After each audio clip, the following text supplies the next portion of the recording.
It's IndyCar race weekend here, and you know what that means. When they race, we race first. It's time for some top split action in the 2025 IndyCar iRacing Series. Hello again, everyone. I am Gary Gasso, and welcome to Round 5 and a special Friday presentation of the 2025 season of the INDYCar iRacing Series for the Friday Top Split broadcast presented by 4D Racewear as we start the month of May right now in Indianapolis for the Indy Grand Prix. You guys are a little bit different time and scheduling. The normal hosts are not available this week, so pinch hitting in a very busy week for him, and it's just really beginning. It's not even over. It's midway through, I think, is our points leader in the Indy Oval Series, but his road racecraft is getting so much better. It is Kyle Clinworth. Clindy, thanks for being here, buddy. I know you've had a long week, but how about a couple hours here on the road course before getting back to the Oval? You know, I only had to book one ticket to Indianapolis, Gary, so I haven't had to leave. Tuesday we were here. I was here on Monday with Murph. We're here again today, and I'll be here all weekend, just like I was yesterday. 502.5 of my 2,502.5 miles already logged this week, but plus a couple league races. So, you know, I think I'm probably going to be doing something close to 3,000 miles at the Speedway in race conditions this week, and not even gotten to a third of that yet. So, all right, let's get into this action here.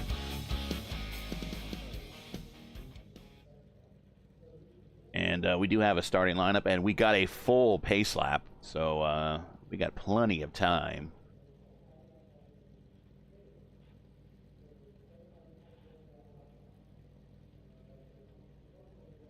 The weather, if you did see on the screen, 71 degrees on the ambient, 94 on the track temperature. We are going to have, or you're going to witness, a 40-10 strength of field here for this one, so not too bad on the strength of field.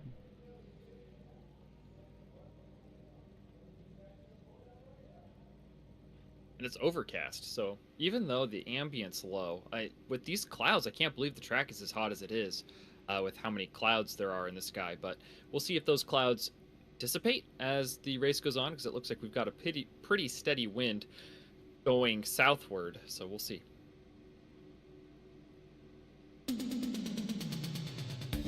And starting lineup for today, Peter Behrman on the pole with the speed or a time of 1:08.5. Right next to him is Christian Hildgaard. Don't call me Hildegard. He is second.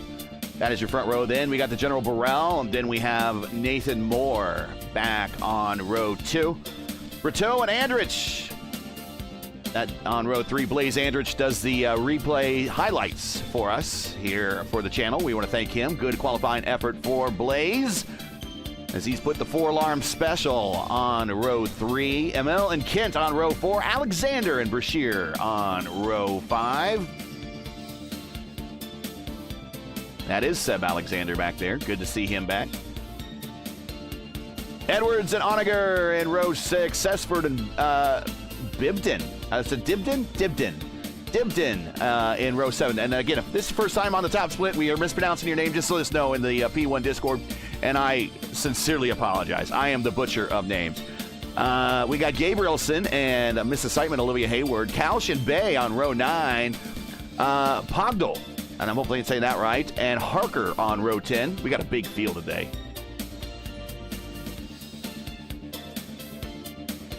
Miller and Brain on row 11. Almost said Brian. Cassie and Green back on row 12. Campbell and, oh gosh, my Polish heritage is going to kill me right now. Jarowski?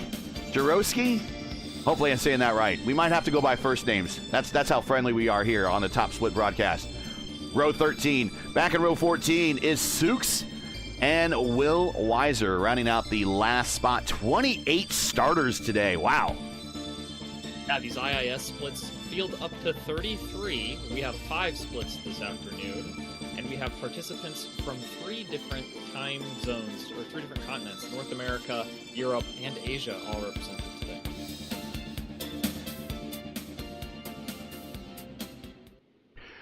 We're halfway down the home stretch. Still got a little ways to go before we get to the green flag. The tire situation. Your top 4 are all on the prime tires. Your first gambler, if we want to call him a gambler, we don't really know how the strategy is going to unfold here. But the first gambler on the alternate is Alan Boutreau in 5th.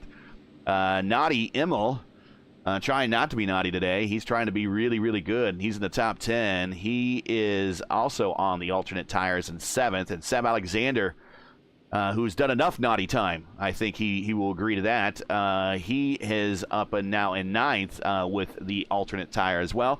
We'll show you when we bring the tree up at the completion of lap 1 what the tire situation is for everybody. But as your top 10, as we are coming through the far side of the race course, coming to the green flag. We'll get a map up here for you, too, as well. So you can see all 14 turns in 2.44 miles of this race course. It is FIA certified. Formula One used to be here. IndyCar's here. MotoGP's here. A lot of racing series, a lot of history here.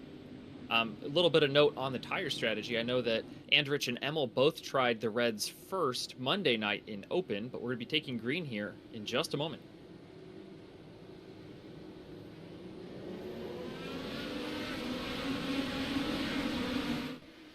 There goes Berryman. Good jump. Clean away from the start of the field. 2 by 2 filing in behind him. Let's see who goes boldly into turn 1. Andrich looking to go 3 wide. Oh, there's contact, Nathan Moore! And they've stacked up behind him. Moore has collected many other drivers. Looks like Ohe went through the dirt. Onegger's spun around.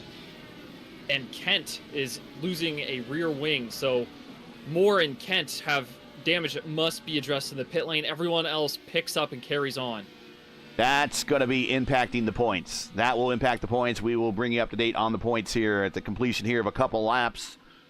But it is Berryman, Hilgard, Burrell. So power of the big squads up front. Apex Racing. Then we got Fiercely Forward in 2nd and 3rd. Alan Boutreau, who I think is giving us a hard time by sporting the Red Bull livery. He does it on purpose. Yeah. I figured he did, but he's going to get a run on Kevin Burrell here. And that's the difference in the tire compound. Those soft alternate red sidewall tires are going to fire off much faster for Alan here as he takes the fight to the general and has a decisive victory in turn 1.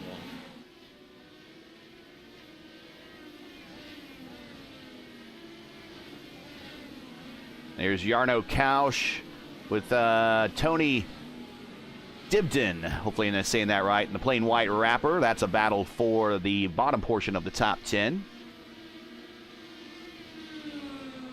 I see a number of drivers out here with Formula One liveries on Indy cars. I believe at this point you're just trolling me. Some of them are just a fan of F1. That's what I'll say. We got I two know cars. That we are not, Gary. I am a fan of Formula One, but you know, an IndyCar at the Brickyard really needs to have an IndyCar livery. Adam Sooks on pit road with a meatball. Jack Kent on pit road with a meatball. Watching battle back on a racetrack between Caleb Brashear and Alexander Miller. Moved Brashear up to 12th, Miller back to 13th. As they were on the south end of the racetrack in the short chute where they made that pass happen. Berryman sits a purple lap. No surprise there, a 121.3. And I should be talking in time now, a 110.9 instead of miles per hour. That's my being used to being on ovals. Here's Casey and Campbell. Win in Indy, right? Do as the Indians do. Or do as the Hoosiers do, rather. But Hilgard, even though Berryman has gone purple, he's right in the shadow there, stalking Peter Berryman. So definitely not going anywhere.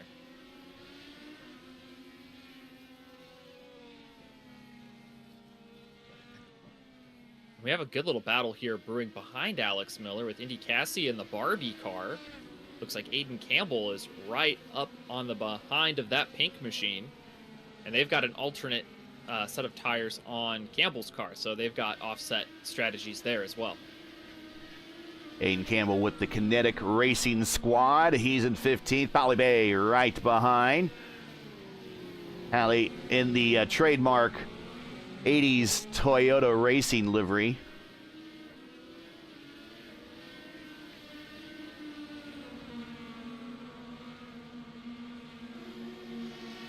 Will Weiser already up 9 spots. I didn't mean to cut you off, but Will started shotgun on this field, and he is he's rocking a Formula One livery too. He knows better. Are you saying that he's wiser than he appears? Yes, absolutely. Well, he definitely was wise in avoiding the turn 1 calamity on lap 1. Sometimes just surviving will yield the greatest dividends. Blaze is back out on the track. He's now 25th, unfortunately, but he got caught up in that turn 1 incident. He's 25th. Nathan Moore back on the racetrack as well. He's back in 26th. They're going to try an alternate strategy. Kent and Suk still on pit road with extended repairs. We got Fabian here and Nigel Onager. This is a battle for 20th. Fabian kind of in a bit of a Renault-type Formula One livery without the Renault badging. Kind of just a plain white wrapper. Oh, Nigel got right up close on him.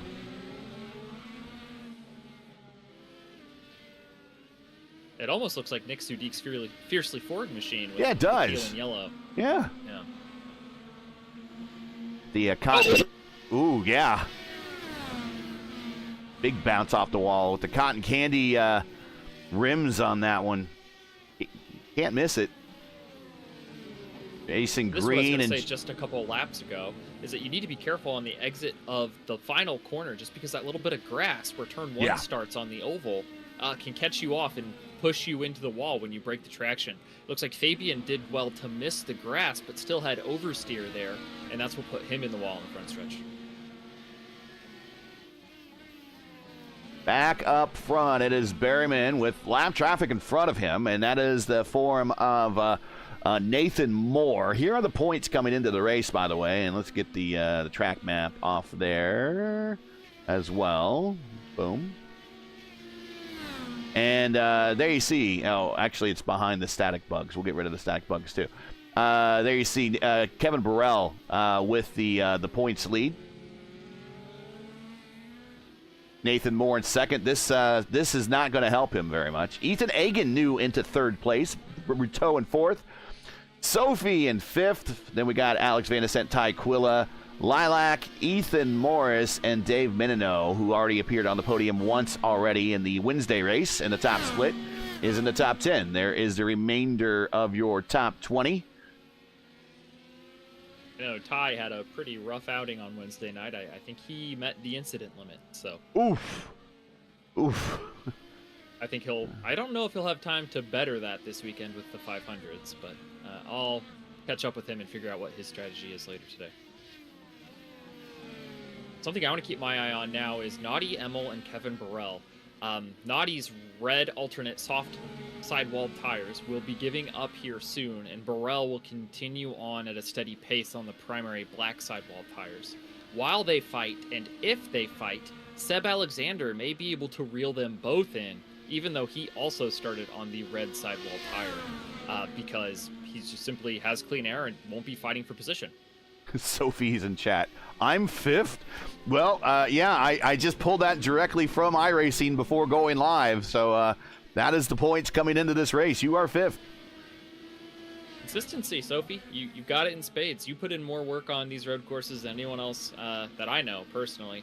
I'm sure that the super teams do all of their lab in secret, but you are very transparent about all of the work you put into your setups and all the happy hours you host. So you're very much a very valued member of the community, and seeing you being rewarded with 5th place for your efforts, really, really rules, in my opinion. She makes available the setups that she does some setup development and makes them available on the Discord server. So very transparent. No hidden secrets there. It's just like you need a good setup, or at least a baseline setup that you can be fast with here. She makes a lot of those available on the Discord. That is very, very cool. Just a sign of the openness of the community. Open cockpits, open wheels, open sets. all the way around. What a great place to be. And it is a open setup race. It's a 2.43 mile, although IndyCar measures it that, ooh, we got a pass here for the position. Naughty's going to stay wide, and Burrell attacking now. Those red tires might be wearing off already. And this is exactly what I'm talking about. This lap is going to be very, very slow from them both. Alexander last lap was 0.3 slower than this duo. I bet you he'll be at least 0.3 to 0.5 faster this lap. Especially if Burrell takes a look here off the backstretch. Into... Yes, I think he's going to get it as they go down the Holman Straight into turn 7. Everybody using these curbs very generously. You're allowed to. Why not? Yeah. You can almost put half the car over on that final right-hand turn. In fact, if you aren't practicing where that slowdown marker is, you're probably not doing it right. This is a 2.43 mile according to iRacing as we ride with Kevin Burrell, the general. But IndyCar calls it a 2.439. I don't know why at that point just don't call it a 2.44. iRacing does. If you look in the UI, it says 2.44 miles. Yeah, it's 85 laps we're doing today, right at 207 race miles, just like the real world, using that 2.439 measurement that IndyCar does. Okay, stop-wise, I don't know if anyone can do a two-stopper, but the window on that one opens at 28, thereabouts, or a three-stopper, and the window opens around 21. Yeah, it's about 21 laps on all of the fuel you get if you go full push with clean air. So Berryman will probably be the first to pit here since he's on the primaries, he'll probably pit in 12 more laps or so. Everyone else is probably going to look to go 22 or 23 laps. 22 is the, hey, I drafted a little bit, I lifted a little early because of traffic.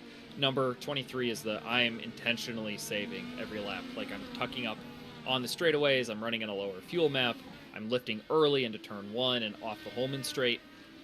Those competitors may be able to eke 23, maybe even 24 laps out of the run. And you're only really going to do that whenever you're on the hard black sidewall primary compound. We do have unlimited tires today, but we must make a compound change during one of those stops. Pit road speed limit, I believe, is 45 miles per hour. Could be wrong. Today's race coverage is sponsored by, it is 40. Okay, good. I am wrong.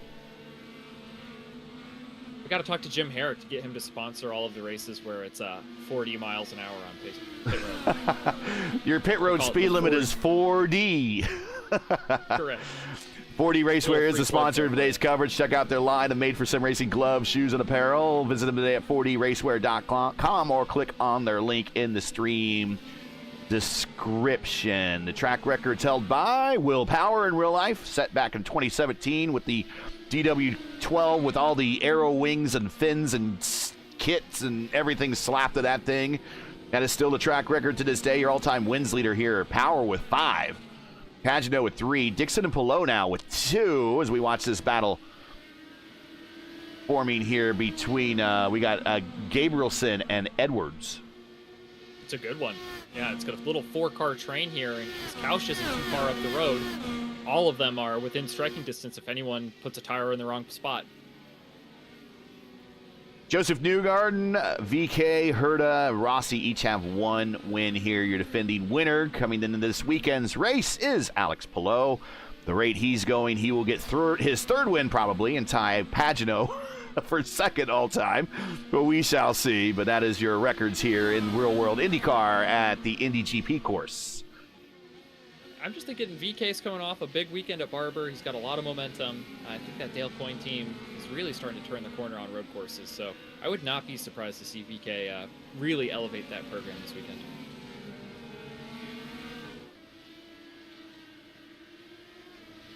This is your closest battle on the racetrack. We'll give you ideas of gaps here. There's our gaps between positions that you're seeing. You can't beat a 5-car scrum here at the back of the top 10. No. Yarno's holding on with these red alternates. They're just about all used up. I think you really get 9 good laps, right? And I think most drivers will try to take them 16 to 17 laps to accommodate running a full stint the rest of the race on the primaries. Logan Edwards, big time close up under braking there. We're watching Gabriel with the camera focus. What we're going to do is we're going to take a peek out the gearbox. Get a good look at Logan Edwards' nose. Watch Edwards just close up in the braking zone. He is definitely pushing the issue under braking. Look at that. There you go. There's your screenshot right there, Logan. Put that on your phone. Car wide there in the S's. Let me figure out who that was. I think it was Sooks. That was Sooks. Yep. You're correct. Good eyes.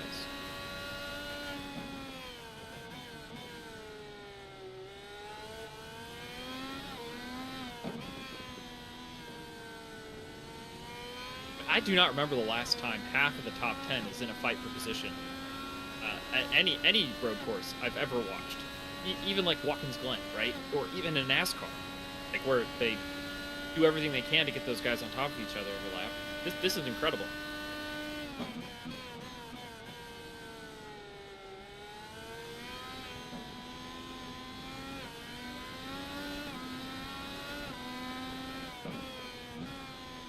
It won't be too long before Brashier's caught this train.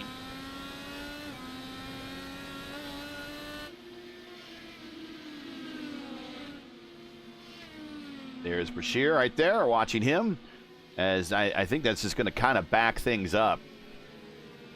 Will Weiser up 14 positions now. He's the 14th spot. Remember, he started shotgun on this field. I think he had a bad qualifying run. I think I saw a black flag for him during qualifying, so had an issue under qualifying, didn't have time to get a good position. So he is starting from the tail end of the field. He is up 14 spots. There's been a little bit of attrition, but besides that little bit, he has had to make all the passes on the race course.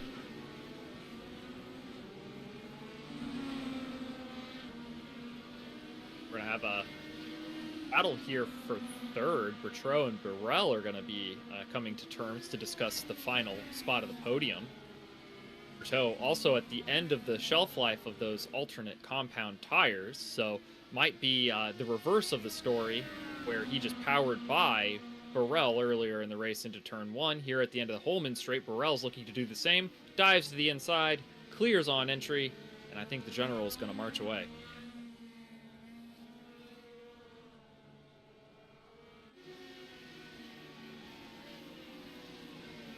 There's battle back here for 8th, 9th, 10th, 11th.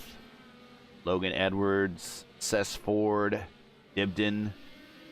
Brashear is almost there, you're right. And Weiser is not that far behind them either.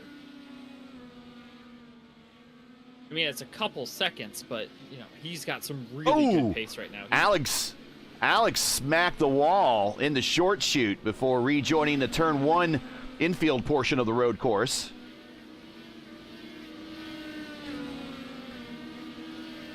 Here's Will. He's on the button. Gonna take a look at the inside of Alex, who smacked the wall there. Lost a little bit of momentum. Will sends it in there a little deeper, comes through wide. Actually clips a little bit of the grass there coming through the corners, but he gets the position, move him up now 15 spots to 13th.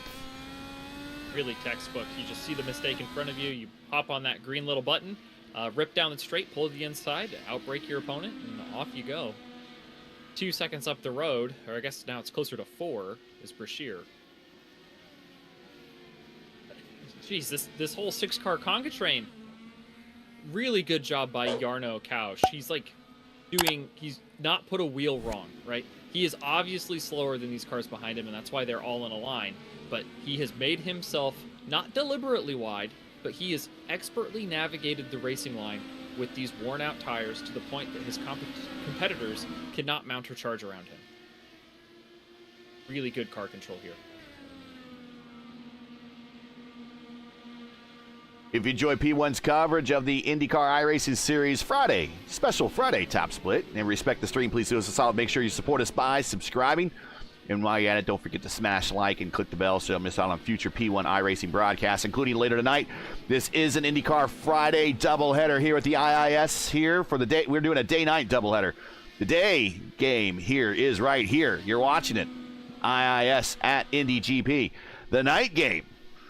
And I know, I'm not calling sim racing a game, by the way, but it's more of a baseball term. But the night game tonight is the main. The game last night, same thing. You catch the race last night, it's the event, right? It is the main event for tonight's broadcast. Today's broadcast, as a matter of fact, fixed Indy 500 top splits, 9 p.m. Eastern, right here. Don't miss it.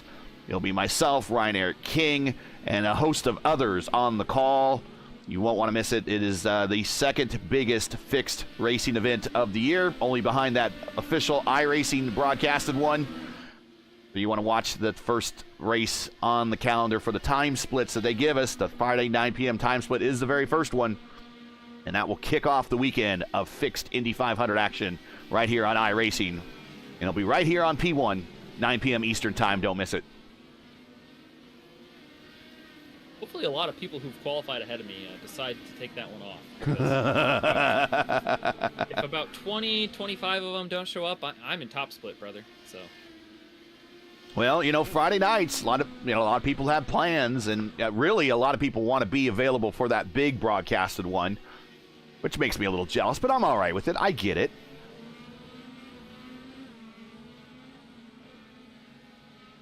So maybe you will get that spot. We'll see. We'll be happy to see you there.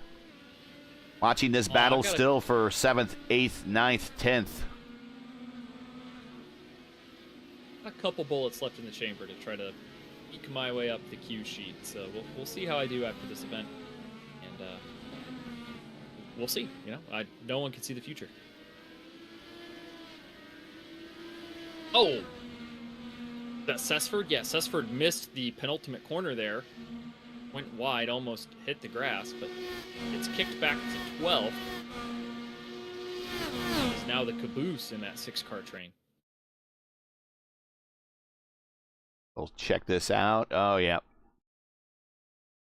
It's so slick because this track is so flat. When anybody misses that corner and kicks dirt up onto the racing surface there, you're already really hustling the car to try to carry all of that speed onto the main straightaway.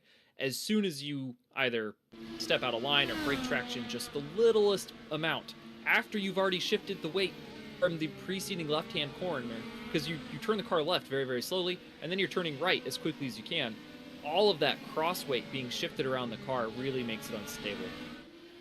He did a good job of catching that, though. He could have easily spun around, gone into the grass, made it worse. And what's even more impressive is that he's kept pace. He didn't let it shake him. I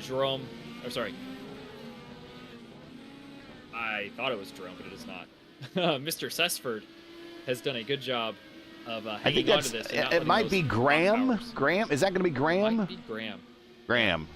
Again, check us out over on the P1 Discord. If we butcher your name, too bad. Let us know how to say it. It wouldn't be the first time that someone has had to tell us that. You see on the time and the scoring tree that 4th, 5th, 6th, 7th are all together on the red tires on the timing tree. So the primes have taken off. They are the first 3 steps at the moment. Then 4th, 5th, 6th, 7th are all on the alternates. And then everyone all the way down to 25th are on the primes. I'm wondering if Alex Miller didn't pick up side pod damage when he hit the wall earlier, because Indy Cassie just went by Alex down the front stretch very convincingly and is starting to pull away down the Holman Straight.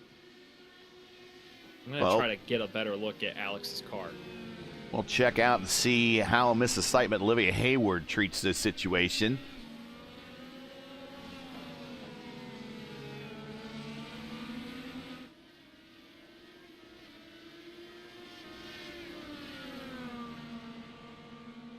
Alex's car is so bright green that any little piece of the body that's not fused together, it looks like there's a gap. So it's very hard for me to tell whether or not there's actually damage to the side pod. His wings seem to be okay. I'm going to err on the side of the caution and say that Alex's car is okay. Olivia's on the button. She's going to pop out, take a peek to the inside, coming into turn 1, out-braking Alex. I think Alex might have decided just to let her go a little bit and move Olivia up to 14th, Alex back to 15th.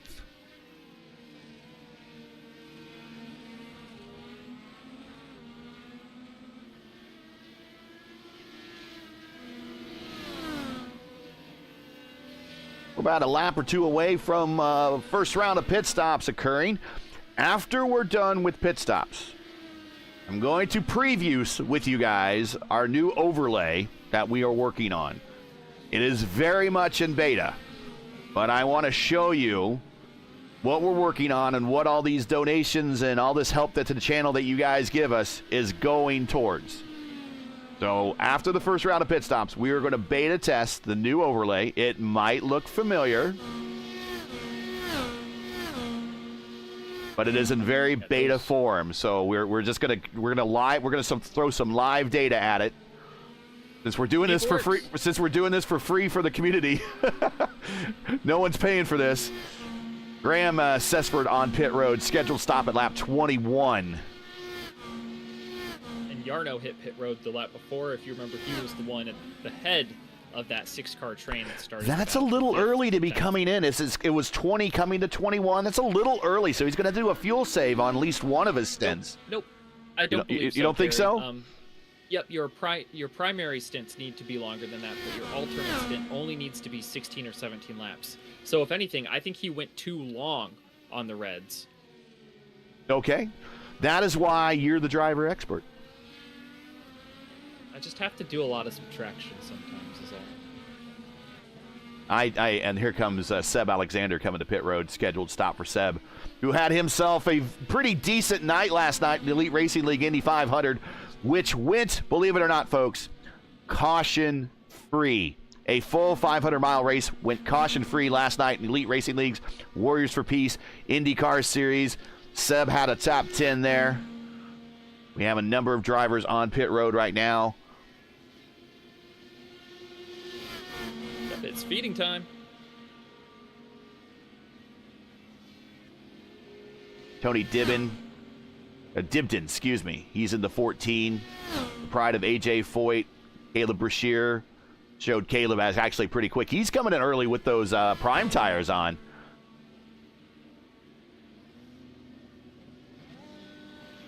And they're down and away. Meanwhile, up front, Berryman, your leader. Winner earlier this year, the top split race we broadcasted at Long Beach. Showing him how it's done here on the road course at Indianapolis. Has led so far from flag to this update. He is currently first. Christian Hilgard is on pit road. Scheduled stop for Christian at 23. So this is pretty much committing him to a pretty solid 3-stopper. Most everyone's going to be on a 3-stopper, I would imagine. Kevin Burrell, there's a general. He's on pit road. He is working to his stall up front.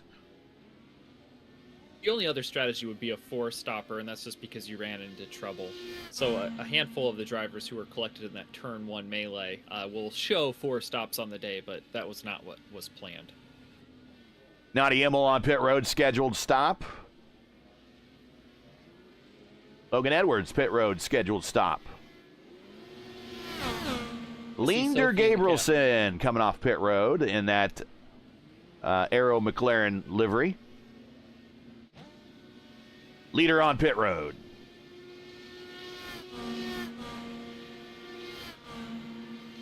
So now we'll see the delta for Hilgard, because he was out there screaming around on red tires while Berryman was nursing his aged primaries to the end of their stint.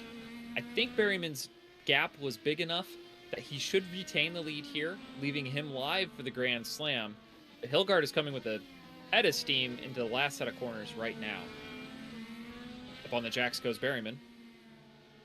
We're watching Hilgard. He's through the turn 1 portion now, past pit entry. A lot of smoke there at the entry of pit road and turn 14. And I think Berryman's going to beat out Christian by a pretty decent margin because he's already into turn 2. Turns 1, 2, and 3.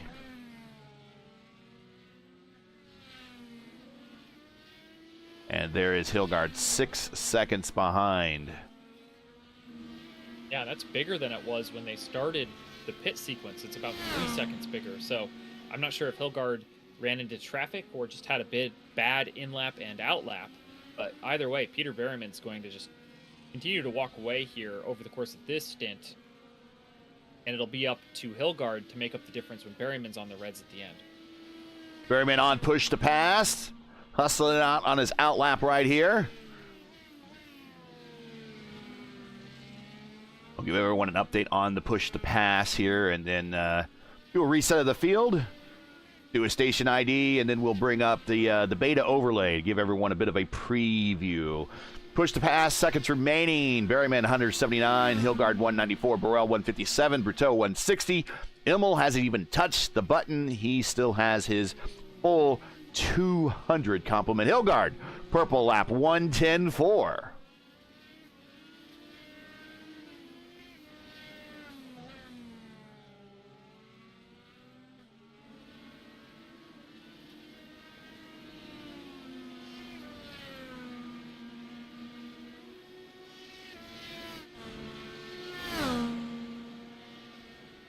Top 23 on the lead lap. Let's reset the field.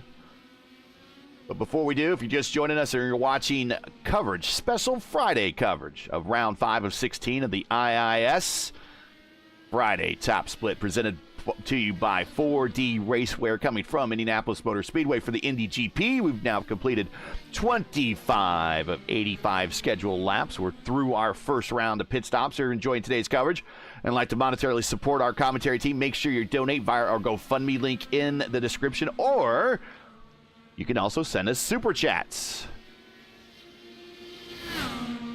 Like that Aquabat song, Super Rad, but it's super chats. And today's race coverage is brought to you by 4D Racewear. Check out their line of made-for-sim racing gloves, shoes, and apparel. Visit them today at 4dracewear.com or click on the link in the description. Okay, so here we go. We're going to close the overlay. It's gone. Going to bring up a new one.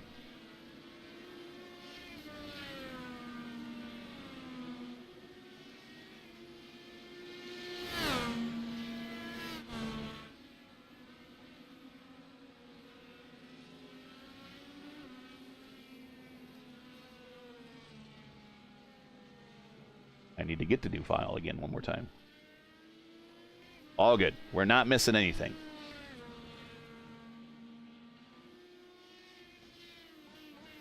I mean, isn't that the great part of having a visual broadcast, right? It's not like we're radio jockeys where we have to tell you everything that happens. Like, sometimes the race can just breathe and speak for itself. Yeah. Now, there'll be someone in the chat going, I can't see the tree. Who's leading them? We'll get there. Trust me. We will get there. It is Berryman, followed by Hilgard. Then Burrell, Petro, Emmel, Gabrielson, Alexander. Couch, Dibden, Edwards, and Brashear make up the top 10. Weiser, Sesford, Haywood, Cassie, Miller, and Campbell chasing behind, followed by Bay, Brain, Pagano, Harker, Jerskiewski, Green, Andrich, Onager, Moore, Tukes, and Kent at the rear. I can do the 20s radio announcer run through the field that quickly and no faster.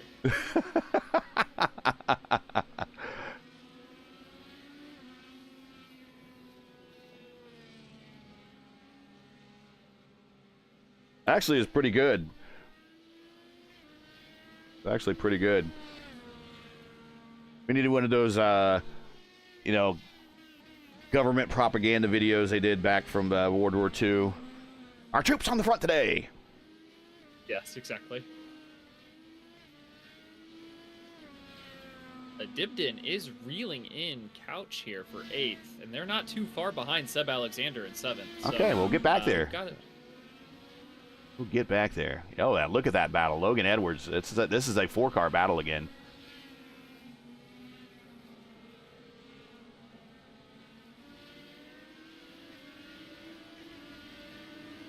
All right, here we go. Logan Edwards taking a shot to the inside. Not there. All right, here we go. That does not look good. This is all beta test. So that's... So we can... There you go. That's early new overlay. It's like it's not reading the information yet. Oh, there it is. Okay. Oh, okay. Only the header bar has overlapping text. The rest of it looks really good. I don't want to, I was kind of just told to kind of show this much. This is it. So this looks familiar to you from maybe some other broadcast, not on YouTube necessarily. That's... You are being told to hit the green button, Gary, by hit the 98 man. Click the green button. Hit the green button. Ah! There we go. We see lap counts now.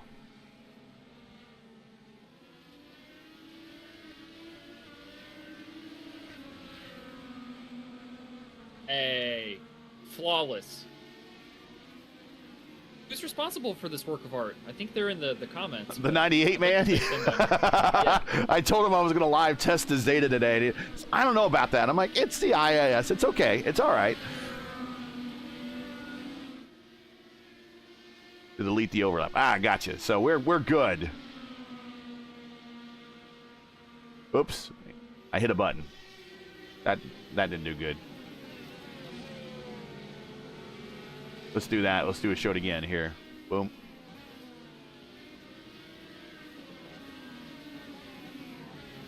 Okay. So Dibden sends it. There we go. Wow. Can't go too wide through there. All right, they settled it out. I thought that they were going to try to send it too wide through the S before. Here comes Narc Brain to the outside. Let's see what he can do to Dibden. He's on the red. Whoa! Look at those brake rotors light up. And Logan Edwards all getting around Dibden. We'll just roll. We're going to roll with this overlay just for a little bit. This is just all a test. Get some live data into this thing, but that's kind of what we're working out. This is what your donations go toward. These are making not it better, making it more like real life. Right? We are simulating a broadcast in the booth. It is a simulation. Trying to. Semi-pros. Here's Logan Edwards looking for another position. He's had enough of Yarno. Yarno throws a block to the inside. That is okay and legal. To the outside, a long way around into one. Deep braking. And Yarno, oh, he just cannot quite clear him. And Logan just kept his foot in it. We're still side by side. We're just going to build the run here onto the Holman Straight. Let's see if he does a repeat of that outside move into the S's. Looks like he's too far back right now.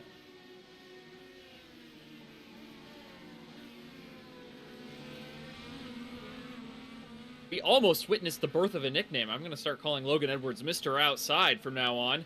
Dives the inside here at the last part of the S's.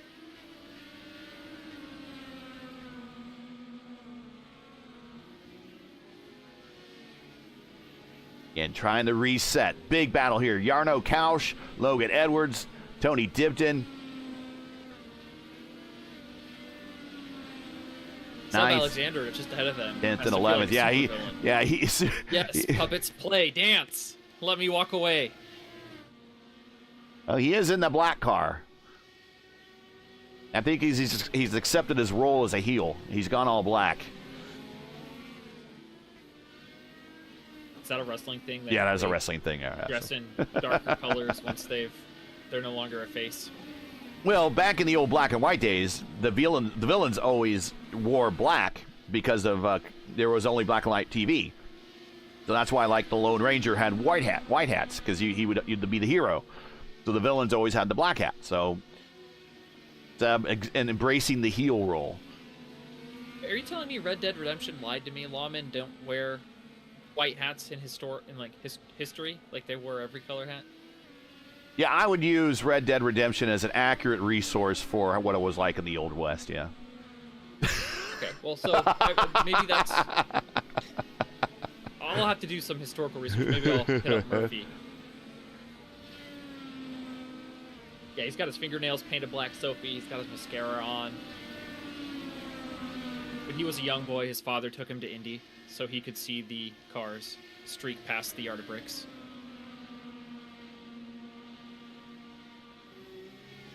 This is the closest battle on the racetrack right here. This is a battle for 8th, 9th, and 10th. Just up ahead is Seb in 7th. And also in this battle, and he's joined it now, it's Will Weiser up 17 spots. Will now in 11th. This dude's going to finish 3rd by the end of the day. He is really, really quick. He's faster than Berteau. He's got the same pace as Kevin Burrell, basically.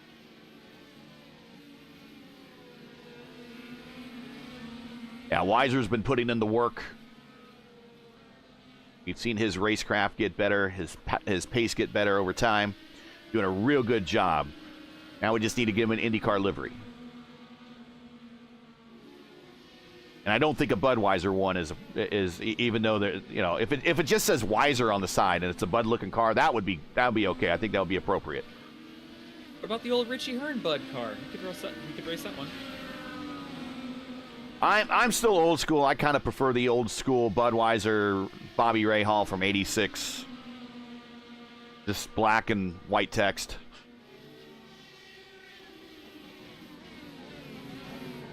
I think Richie had Richie. I think had maybe didn't at one point Richie have the Budweiser frogs on his car? Yeah, he did. Yeah. Wags kept harassing him about that in Israel last season. Yeah, leave it to Wags to harass. I'm going to say over-under on the laps it takes Will Weiser to get through these 4 competitors. Do you want to say, I'm going to set it at 9.5. Do you want the over or the under?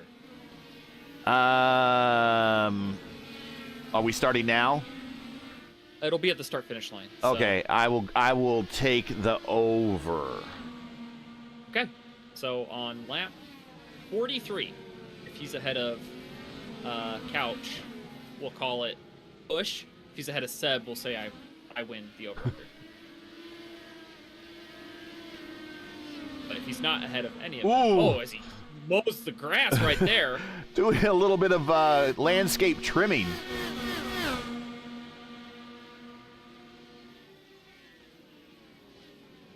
Tony taking a little bit of a defensive line to the inside. He knows Will's coming. He probably noticed. Dibden goes mowing. Yeah, he's going wide there. And here might be this might be run. Yeah, this might be a shot of one of these. Ooh, they both bounce off those curbs. Here we go.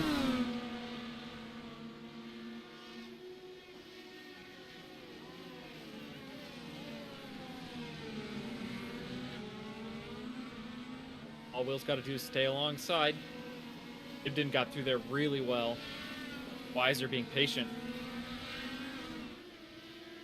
Well, that's probably it for the under right there. I think he needed it.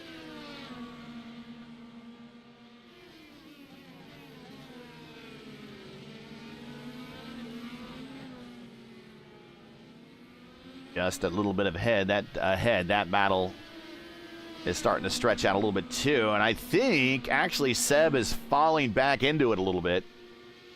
Yep, he is. Couch has caught Alexander. And Weiser's taking Dibden to the inside here in turn 1. Or tried. Maybe a little bit of a feint, a little bit of a fake. Everybody's at least 12 laps into their stint here. We expect about another 10 more for a lot of these drivers before they come to pit road, so they're about halfway through their runs.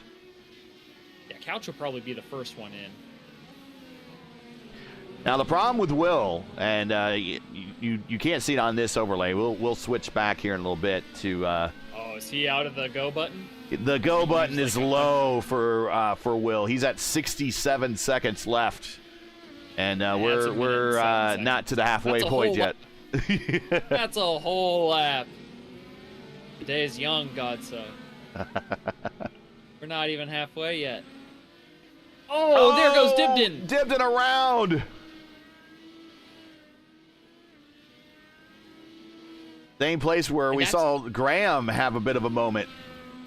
And that's what I'm talking about. The car is just done unloading from a really slow, meticulous left-hander, and you're trying to get all the power down because effectively you could do that last right-hander flat out. It's a part of the straightaway, more or less, once you get the car hooked up. But if you go too soon, around you'll go.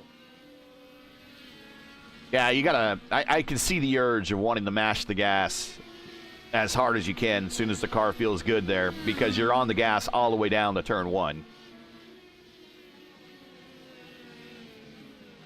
Now we're watching Will Weiser come up to Logan Edwards. Edwards now is on the red compound, whereas Dibden was on the primary blacks. And at one point, this was like 5 or 6 cars deep, and now we're down to 4. It is Alexander, Kausch, Edwards, and Weiser. We might get Caleb Brazier in here. It's about 3 seconds off the tail of Weiser.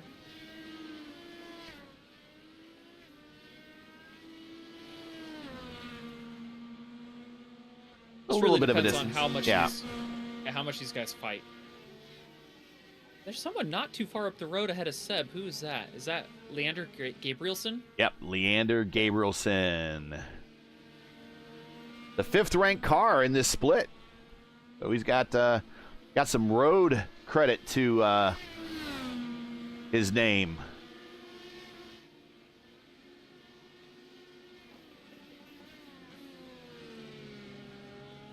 I absolutely love that Bertrand and Emil both went with the strategy they went with on Monday night. It got them 2 spots each on Monday, and right now it looks like it's getting them at least 1 and 2 spots respectively. So we'll see if anyone can hunt them down as this race progresses, but really starting on the alternates for them really seems to have paid off.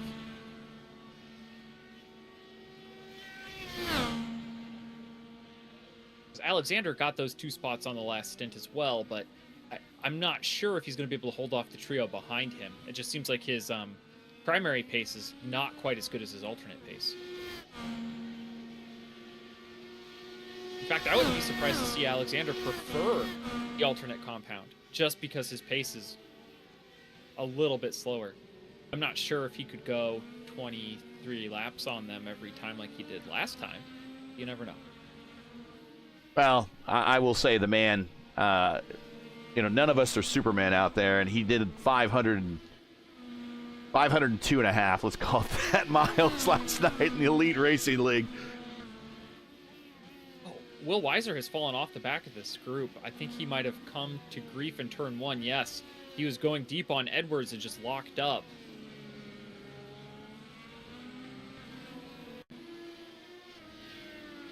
That'll do it for those of us who took the under. Sorry, folks. Yeah, we'll check this out real quick, see what happened. I think we're in the middle of a replay here, watching Will Weiser. I think this you said it occurred going down to turn 1. Yep, so yeah, just need to stick on this for a couple more seconds. Leander Gabrielson is off track. We're going to check that one out here. Just sends it in there, and the back end. Oh, good thing he had it pointed in the right direction, though. That was a good catch. Almost a Kyle Larson, Ty Dillon situation. Gabrielson just mowed the grass on the exit of the last corner coming out of oval turn 1. So nothing too dramatic for him. All right, we're watching him right there and watching that. I think it might have just been kind of what we've seen other people done today. Tony Dibden has done the same. And here it comes right here. Just kind of coming out, and yep, that counts. Tony Dibden, I think, does the same thing.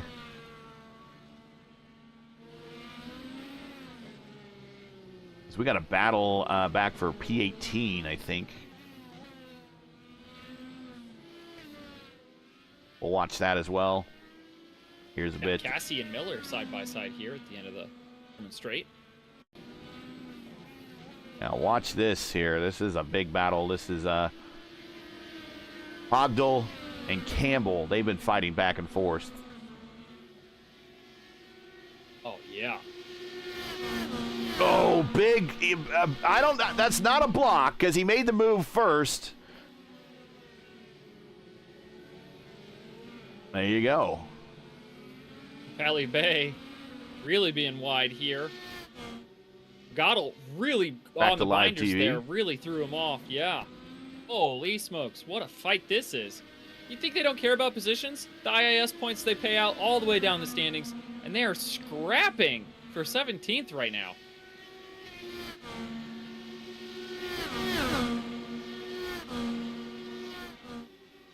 Pogdal does a little bit of a fade to the inside. Made his one move. Can't move anymore. Oh. Campbell. Can't is relative.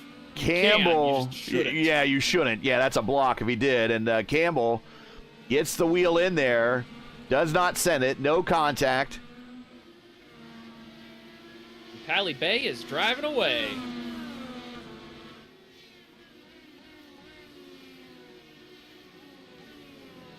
Yeah, I'm guessing Pally's like, yeah, you guys go ahead and battle that out and allow me a little bit of breathing room instead of having two cars breathing down my neck every single lap. Oh, wait a minute. Aiden Campbell into the grass backwards. He's got to point in the right direction, but he's going to lose some track position.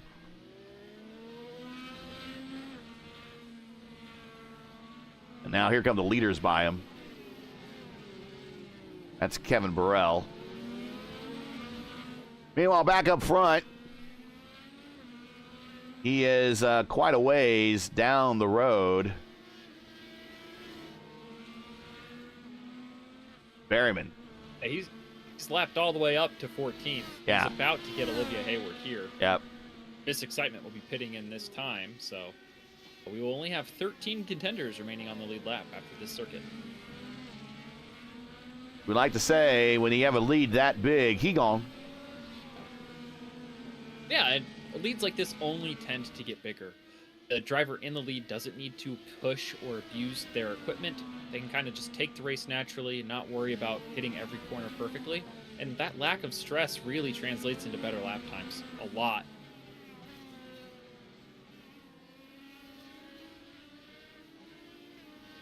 Plus, Hilgard is nursing the alternates here at the end of this stint. So if Hilgard has a chance to fight back, it will be on the remaining stints. He'll have to get 3.5 seconds on each of the remaining stints, more or less. That's a lot. It is a lot. That is a lot. I'm not saying it's within, it's outside of his capabilities. I'm saying that's a lot. Or maybe he hopes that Berryman catches some quicker, more obstinate lap traffic here, because, drivers at the tail end of the top 10, even though we don't get full course yellow cautions here on road circuits in this series, may not want to go quietly to a lap down, right?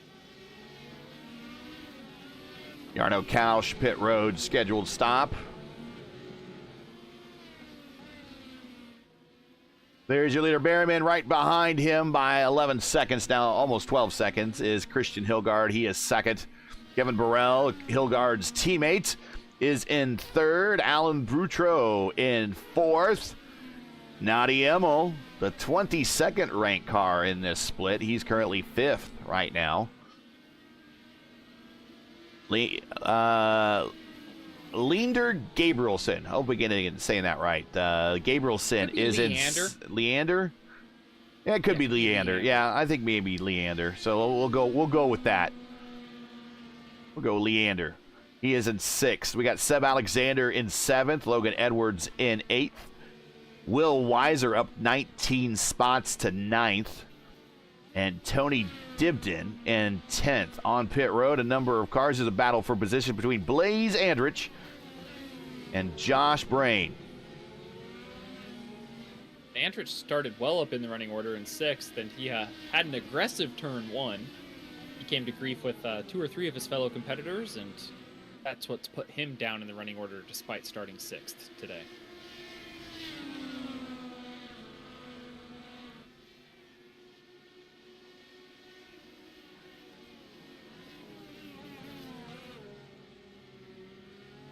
Indy Casey coming off pit road, scheduled stop. Will Weiser passing some folks while he's still on the racetrack because we got some folks coming to pit road. Seb Alexander, Alan Boutreau on pit road, scheduled stops.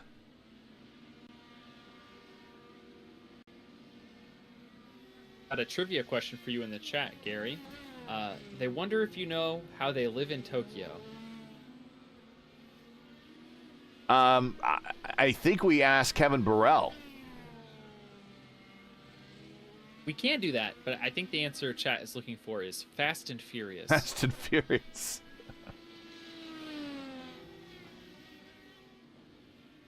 Caleb Brashear on pit road. Tony Dibdin on pit road. These are all scheduled stops. Not a lot of attrition in this race. Not an awful lot of attrition. Started with 28. Sophie said that wasn't trivia. I disagree. Indy Cassie has come to grief. RB machine clipped some grass coming on. Oh no, no grass, just pulled tires getting loose coming onto the front stretch. Really good save to keep that out of the wall. The Barbie machine remains clean. Yeah, that broke loose even before getting to the grass there, and it's just a power slide through the corner. Almost gets it to the front inside wall, keeps it off, points it in the right direction, grabs a gear. There you go. Oh, I apologize. My Trading Paints is not showing the same scheme that is on the broadcast, so. It's still a pink car on the broadcast. I'm not sure why.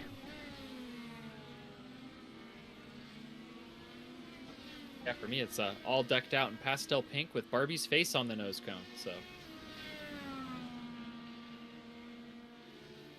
I think sometimes we have people that use a combination of painted on numbers and non-painted on numbers. And I think I have my overlay, or at least my settings, to not do the painted on numbers. What I need to do is probably reload before races both settings, and that way the temp files will at least come. Be on the directory, being in the directory and everything, and that might cover it. But yeah, I think we got a combination of painted on number liveries and non-painted on number liveries out there, which is fine. Will Weiser on pit road. Blaze Andrews showing a black flag. Oh, Will missing a front wing. I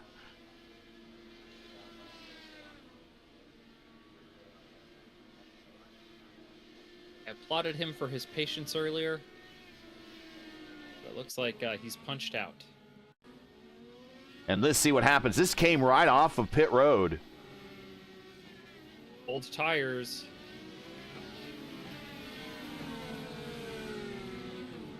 Oh! That is regrettable. I think he came out in the Yarno. It might have been somebody else.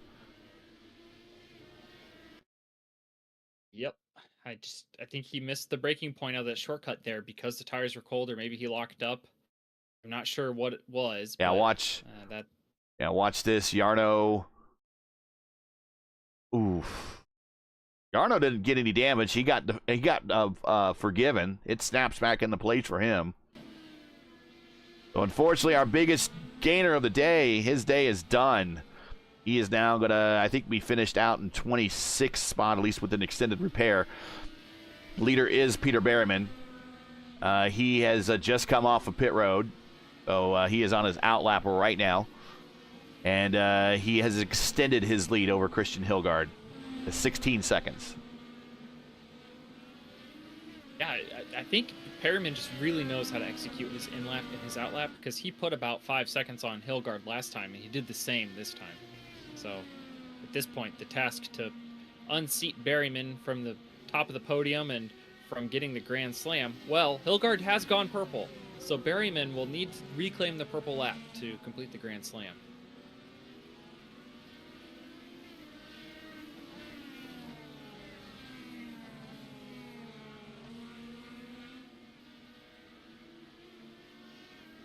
There we go. We're back to the old overlay, the good old reliable. Hope everyone liked what they saw. That's kind of what we're working on for future shows.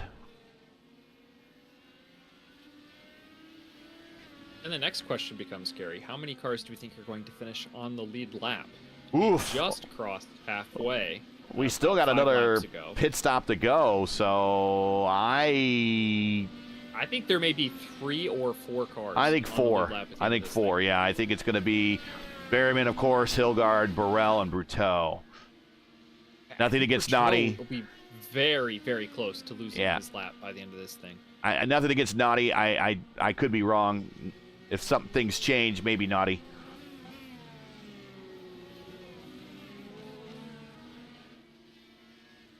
And that just shows you how fast Peter Berryman is. Like, everyone in this field would lap me easily.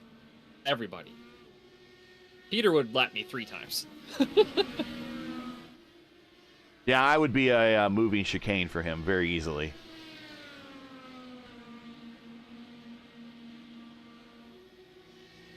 Not a lot of close battles on the racetrack, by the way. The closest one that I could see is between Fabian and Nigel. This is back for 20th position. And Fabian on the push to pass all the way down the main straight. Well, Campbell's right ahead of them. Yeah, we got a nice little 3-car slugfest here. Yeah, 19th, 20th, and 21st.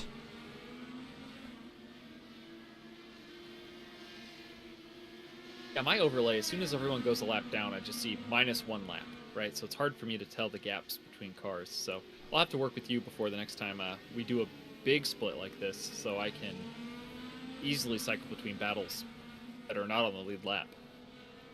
Well, here are positions on the overlay. I can go between gaps between positions and then gaps to the leader. Oh, car off. That is Josh. In the Husky Chocolates car, Josh Brain. That car is actually in the Speedway Museum now. Not that actual car. This is a virtual car, but the real car of that won the Indy 500 is now in the museum. That was acquired from Chip Ganassi Racing by the museum. I don't know what the museum paid for all those cars they got from Chip Ganassi, but they got a whole bunch.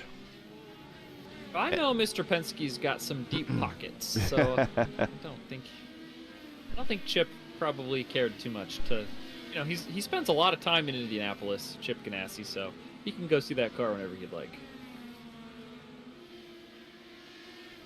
And their shops in Indianapolis have a whole bunch of their previous cars from years past hanging on the wall. I don't know if you ever saw the fire sale they had, the garage sale that they opened to the public, and people could buy, old helmets, old fire suits, parts of cars, that type of thing. And I remember seeing pictures from that on Twitter, and that wall of cars was just so impressive.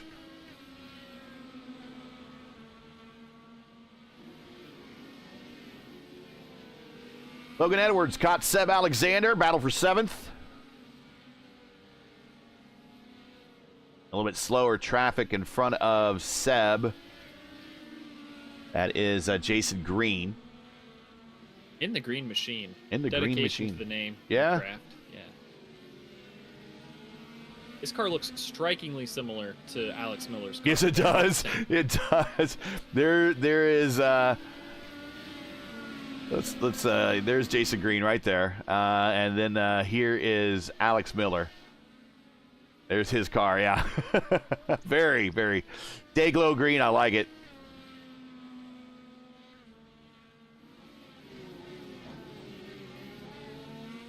And Seb, I think Jason kind of ducked out of the way, and Seb and Logan got on by, but it's still a close battle here on the racetrack.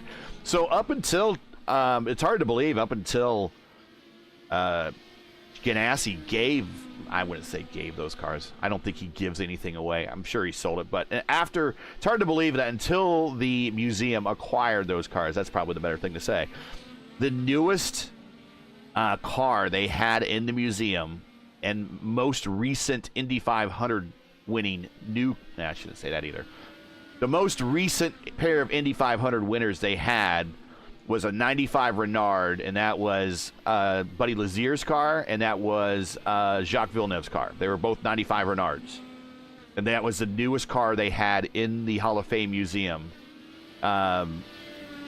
since, since then. They haven't got a newer car since then.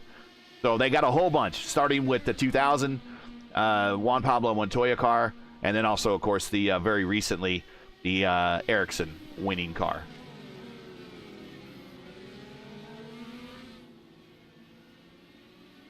I assume, since Penske Entertainment owns all this now, that they will get some of Penske's cars in the future. Can't wait till there are 12 Joseph Newgarden cars. Hey, I'm rooting for a third in a row Joseph Newgarden win, so I might be in the minority there, but I want to see that. I want to see new history. You're literally an Imperial Stormtrooper. I want to see new history at the Brickyard. I mean, it's come close. I mean, the 3 prior occasions that there's been a back-to-back winner in that third year, the driver that was going for the third win was in contention. So as early as Helio Castroneves, he finished second to Gilles de Ferran that year. So he came close. The third attempt for the 3 in a row attempt for Al Unser Sr., he finished second to Donahue in 72. And when Vuki won in 51-52, in 53, he was leading the 500. He was dominating very early, but unfortunately had a crash and died in that crash. But when he crashed, everyone was saying that he had the car to beat. He was dominating the day. But unfortunately, it's hard to really ballpark that one out, to simulate it, because it was only on lap like 50, 52, 53, something like that when that happened. You see a bunch of parts there in the Alpha Turn 7. Not sure what happened. Aiden Campbell's pitting in. It might have been him. Yes, he's missing a right front wing. Left wing on your picture there, but if he's sitting driver's seat, right front wing. So yeah, when Vukovic won, he was dominating, but he probably surely would have been a driver. We had a 3-car pileup at the end of the Holman Straight. We got Nigel Onager involved in a wreck. We got Robin Pogdal in a wreck. Who else was all in a wreck here? Campbell, Pagadal, Onegger. Yeah. Brain was in the vicinity. And so is Jarasus. Sorry. Okay, so this is all at the end of the Holman Straight. Here's the replay. Oh, this is right around Alan Berteau, one of our leaders. Oh! Yeah, that was a bit of a... Oh, and I think Josh, that we're talking about there in the Ericsson livery, kind of got forced wide. So some excitement there at the end of the Holman Straight in Turn 7. Glad you noticed the parts, because, like I said, all my intervals are just -1 lap, so I had no idea that all of them were on top of each other. Little peek behind the curtain of how bad I am at my volunteer job. You got paid today. You got paid today. I did get paid today. That's why I called it a job, Gary. I didn't call it a hobby. Smoke down in turn 1. I can't quite see.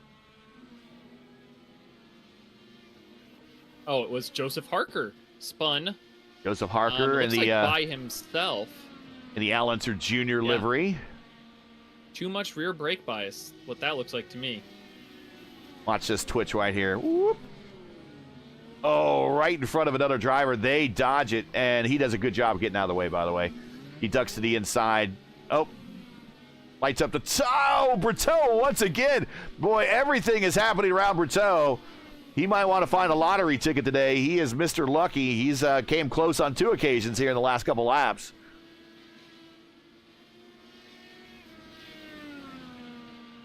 And then Sophie to say, I cannot choose between Robin Egg Blue and Electric Green. Those 2 colors are incomparable.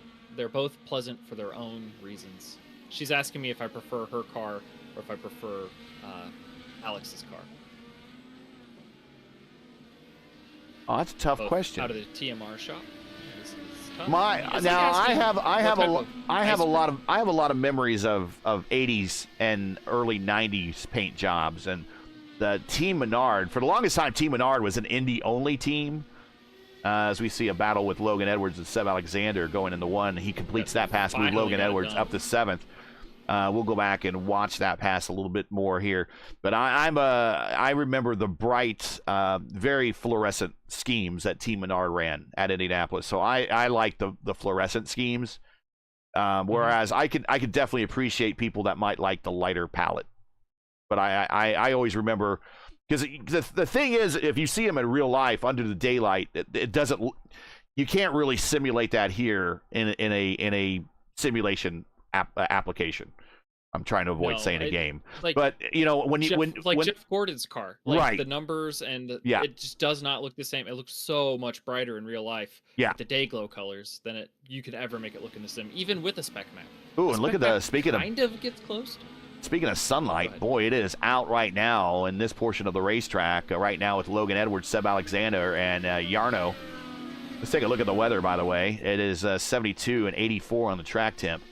But yeah, on those bright fluorescent cars that Team Menard have, I mean, all you had to do was, look down the straightaway, and you saw it come around the corner. You're like, there it is. And you couldn't miss it. You couldn't miss it. Perryman here looking to lap both Edwards and Alexander. Yep. In the reverse order in which I named them. And this is going to be putting 7th and 8th a lap down. And Seb does a good job at yielding there. He may be in his villain arc, but he still races like a gentleman.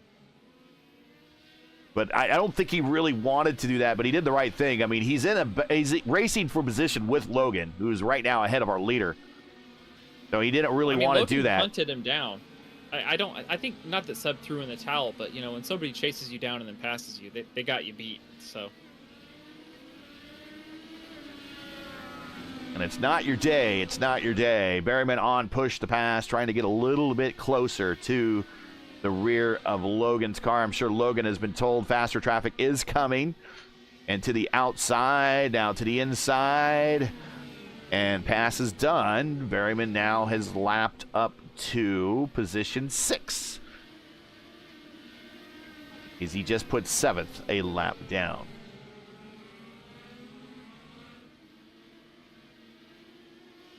Sophie says she enjoys your commentary, Clindy. No comment on me, but I appreciate Clindy's commentary. That's why I'm here. I'm here to entertain the people. I'm not here because you asked me to, because I like racing, or because I like IndyCar. I'm here because I want to entertain the public. It's not like we had any other things to do on a work day at 4 o'clock, now at 5:30. Hey, East Coast living, man. Punch out a little early, do your little hobby job. No one has to know. There you go. And until they find your stream on YouTube, and they're like, "What were you doing at this time during?" oh no, that the time zone's from Great Britain. You come on, you can't rely on those what you see on YouTube. AI generated. Who knows? Man, ChatGPT looks so good now. And we are literally in that point in the race with 65 of 85 completed. Thanks for joining us, everybody, by the way, on this Friday afternoon. We are in round 5 of 16 here of the IIS season, of the 2025 IIS season. This is the Friday special edition top splits. And just so you folks at home can know how fast Peter Berryman is, 2 laps ago, just 2 laps ago, he lapped Logan Edwards. How far behind is Logan Edwards now from Berryman? 1.8. They're a whole corner. Yeah. Almost 2 seconds. That's a second a lap. That is incredible.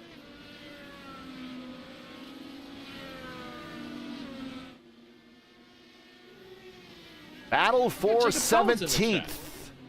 Oh, and not a battle anymore. Josh gets the spot on Fabian. Here comes Leander. the sixth place car work himself up for track position. Not very far behind is Berryman. He does not want to see cars fighting in front of him necessarily. But it's kind of the last couple zones he's got into where he's passed people. There have been cars battling for position. It's tough to tell those cars, you gotta yield while they're also racing for position. Burrell on push to pass. He's trying to make a quick lap of it down the front straight.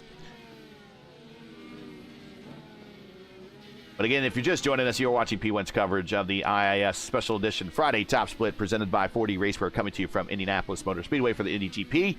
Peter Berryman has dominated this day, currently leads as we are now 61 of 85 in the books. Thanks for joining us. Make sure to smash the like button, subscribe to the channel so you don't miss out on the next race. The next IndyCar race is tonight, 9 p.m. Eastern, fixed Indy 500 Top Split right here on P1.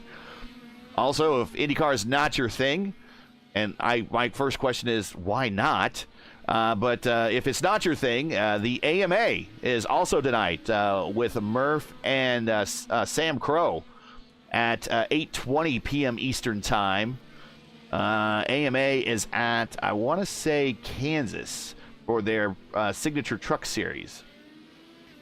Yeah, at Kansas. Yeah, so if you're into trucks, where the real teams are. So I assume they're following that. They do. Yeah, they do follow. And so if you want to check out trucks at 8:30, and then flip over to us at for the top split of the official fixed Indy 500 at 9, it'll all be on the same channel.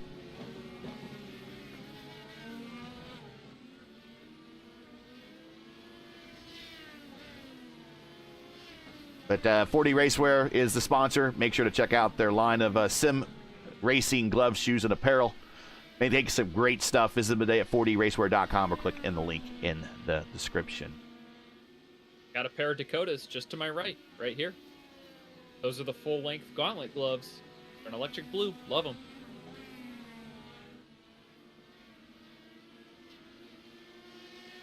Johnny Emmel in the background there doing a bit of a power slide through the turns 3, 4, and 5 area.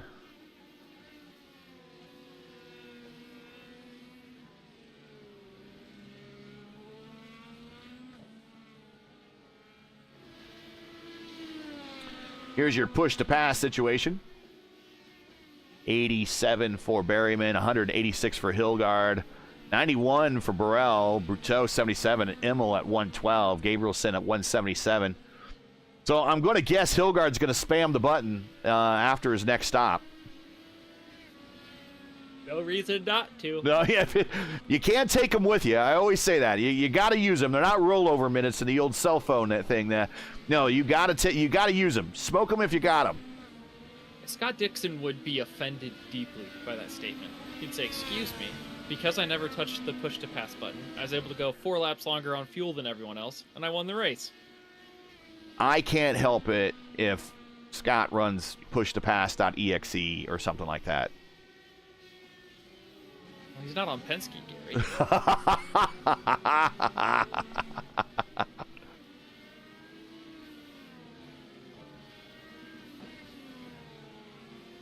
Go back to this battle. Logan Edwards with Blaze Andrich, who edits our highlight videos, is right behind him. Blaze had a bit of a rough day. Blaze is down in the order, but he's in 18th spot. Moving right along, though. He has great pace, yeah. Yeah. And then right behind him in a battle for position is Seb Alexander with Logan. Logan is the light blue car with the white rear wing and engine cowling area. Seb Alexander is the orange, black, and yellow car right there. Blaze has a position just up the road. Fabian Jaroszewski, not too far up the road there. Well, there he is. And there's Blaze.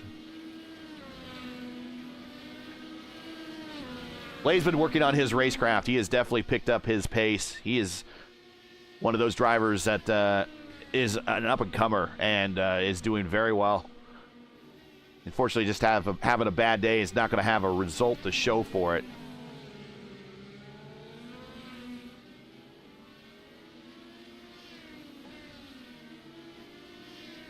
21 to go here at the Indy GP. Thanks for joining us again. Don't forget to catch the real stars and cars of the NTT IndyCar Series this Saturday, 4:30 p.m. Eastern Time on Fox or Channel 215 on Sirius XM.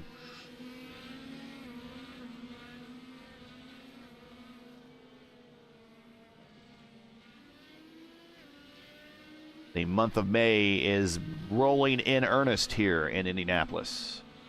As after Saturday, they'll reconfigure the oval, and we will have begin to have practice for this year's Indianapolis 500. Here comes Logan Edwards' scheduled stop. And Seb coming in with him. That's a lot tighter pit road entry than it looks. It's very narrow. You're going to either smack a wall or clip grass. Either one you don't want to do. It's so scary. Because the speed limit doesn't start until the cone. So you can push as hard as you want, as long as you get down to 40 by the cone.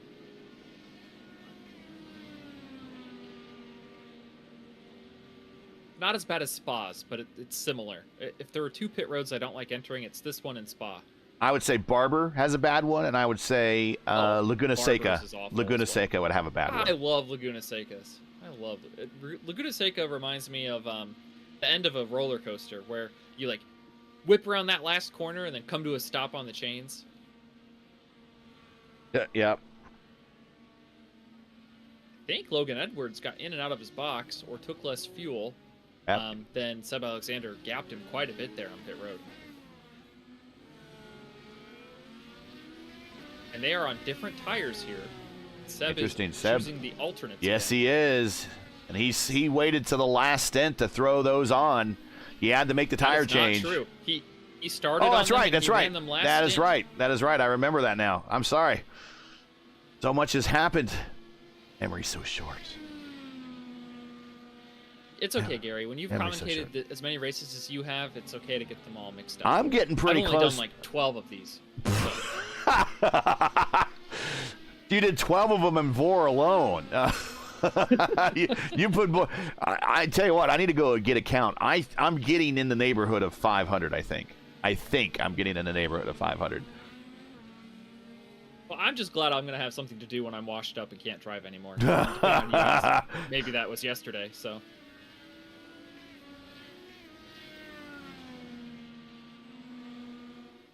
Let's get the push to pass remaining off. That's been there for too long. There you go, the intervals.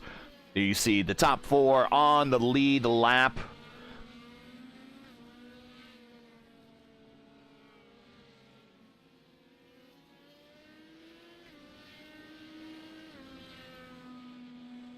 Now, oval-wise, a pit road that's tough to get on is Iowa. Iowa's very tough. Milwaukee is like threading a needle because it's a wall on both sides. I think the problem with Milwaukee is the traffic more so than the actual entrance. Yeah, Christian Hilgard pushing that in lap. Brashear, whoa, look out, Caleb. He's in the kitty litter. And look at him deposit it back on the track. Oh my goodness. Olivia Hayward's going to have to run through that. Happy birthday, oh hey. Kevin Burrell, I think, did a detour around it.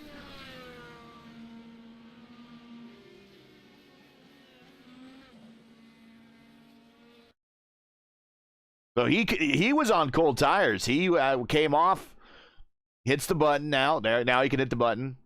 Actually, he was off the button already. That's just, you can now get into the traffic. Oh, and he had Berryman around him. Yeah, Berryman was right behind. That's why I saw it so quickly. And he's like, I gotta hustle, and it just, there was no grab on those tires at that point. Ooh. And I understand what he's trying to do, and I'm not faulting him. I mean, he's trying to hustle and get out of the way of the leader. You know, when I typically race, I have my relative up, and if I'm coming up on the track and I look, I'm like, oh no, I'm coming out in front of the leader. I'm probably feeling like he is. Slow. He's probably faster than me.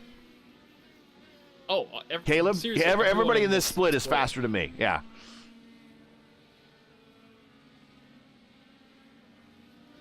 Now you show me the IIS split with Mark Murphy in it. That's the one I belong in. I'm just saying, we have very similar pace on road courses. Every time we've ever raced road courses together, we have like the same times. It's scary. Berryman making his final stop here on the day. Final stop.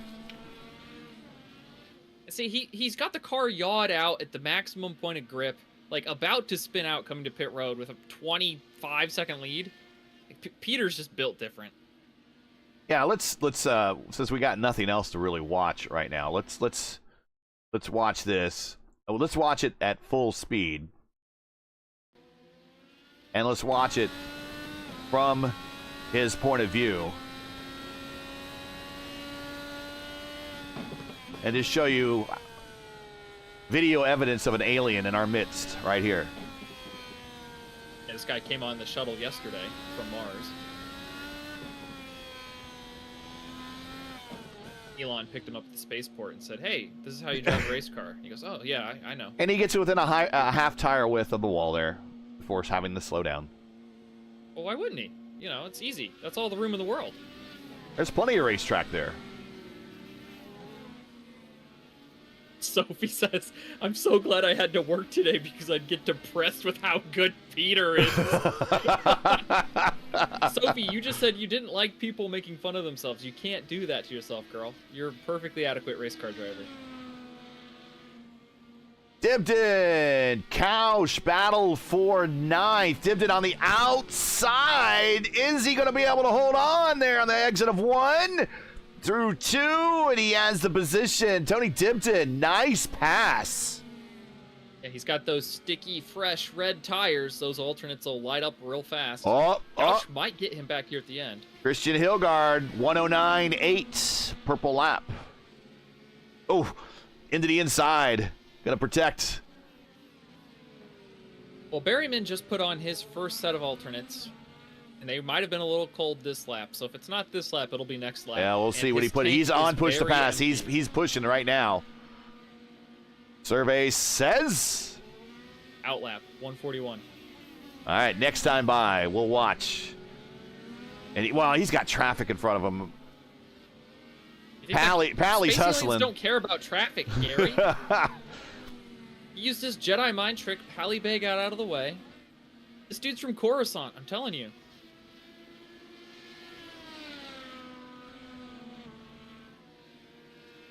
Down the Holman Straight. This is actually this used to be the old access road before they put the road course in and cut down the middle of the speedway.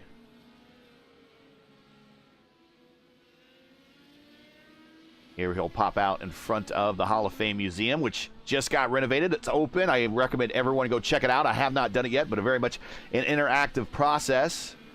You can change tires and stuff. Now we're back to the turn one portion of the infield. Used to be the old snake pit back in the day. Here we go. What does survey say this time? Oh, you make me sick. You make me sick. 109.7 purple lap. Peter Berryman in the closing stages here of the Indy GP Friday top split of the IIS. We will return to Saturdays on the schedule, starting with the next race, which will be the Indy 500K. The next time we have a special scheduled race will be at Mid-Ohio. That's during July 4th weekend, and we'll have it a Wednesday broadcast, so we figured people might want to maybe celebrate the Independence Day. Well, Peter Berryman's not. He's British. He will not be celebrating Independence Day with us. But those that participate in the top split that are Americans might not want to celebrate over the weekend during Independence Day weekend. We'll have that race a little early on Wednesday. So the 9 p.m. Eastern Time Wednesday race for Mid-Ohio will be at that time. Other than that, every race for the remainder of the season will be on Saturday at 2 p.m. Go ahead. That sounds like a glorious thing for Americans to do. Find your favorite British person you know and say, "Hey, what are you doing July 4th? Would you like to hang out? Come celebrate with me?" You know, some British might just say good riddance. I don't know. Now we're getting political. I'm just having a fun time and joking around. What we're trying to do is 250 years. We're just trying to get the maximum participation time frame, and we figured on the weekend it would be lesser participation. So we wanted to give everyone a chance that wanted to be part of the top split. So that will be the Wednesday broadcast instead. But you don't want to miss the next one. That is the Indy 500K, which is 125 laps. That will be a lot of fun. And right in front of our leader with 13 to go, we got Noddy, which we figured would go down a lap as Noddy sends it to the inside of Robin there. That is not for position. That is just for track position. Noddy sees the leader coming. He's like, no, I need a little bit more of a buffer. That buffer might last a lap here. We'll see. Peter Behrman on the push to pass button. It's going to send it to the inside there of Robin, getting the spot. And now Behrman looks at Noddy. And in front of Noddy is Indy. Casey.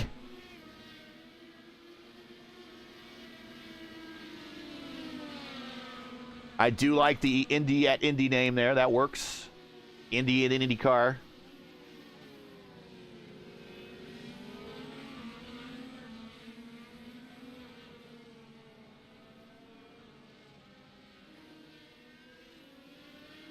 This is not a battle for position, but Noddy was like, man, I really, really want by. He's trying to delay the inevitable for as long as he can. All the power to him. Yeah, I mean, no, he could do this. He could do this. He's racing to stay on the lead lap. I mean, once you go down the lap, the etiquette kind of says you really should kind of yield a little bit easier. But no, he wants to fight to stay on the lead lap. Look, dude, look, guys. Look, guys, this is an 85 lap race. As Berryman to the inside, but this is an 85 lap race. This is a long race. These guys have worked hard in these cars all week long on these setups. They don't want to fall down a lap. They want to finish on the lead lap. It's very important to run them all. Finish. Yeah, run them all. And that's, I paid as much money as you did to be on the service, and I want to run every lap I was entitled to. And at this point in the race where you're, 11 to go and only fall down a lap, then you're like, so close. But we've all been there. We know how Noddy feels. Like, man, I worked so hard for 75 laps. Couldn't this race end a little earlier?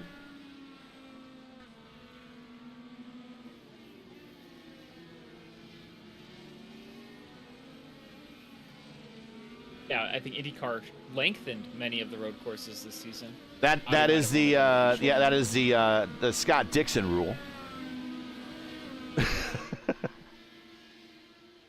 They're going to make it harder for Scott to get those last handful of victories to beat AJ's record.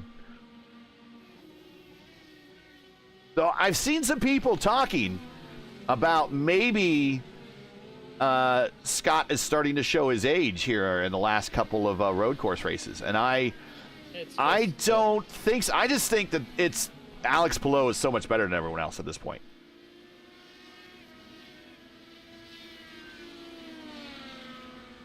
But it's hard to believe that Alex Palou has done all this in 3 IndyCar championships and is still yet to win on an oval.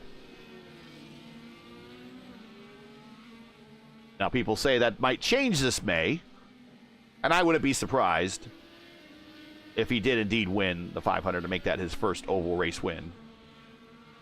We've got 2 Fiercely Ford teammates that are now basically spoiler to nose. Here we go. Yeah, this has turned into a battle here late in the race.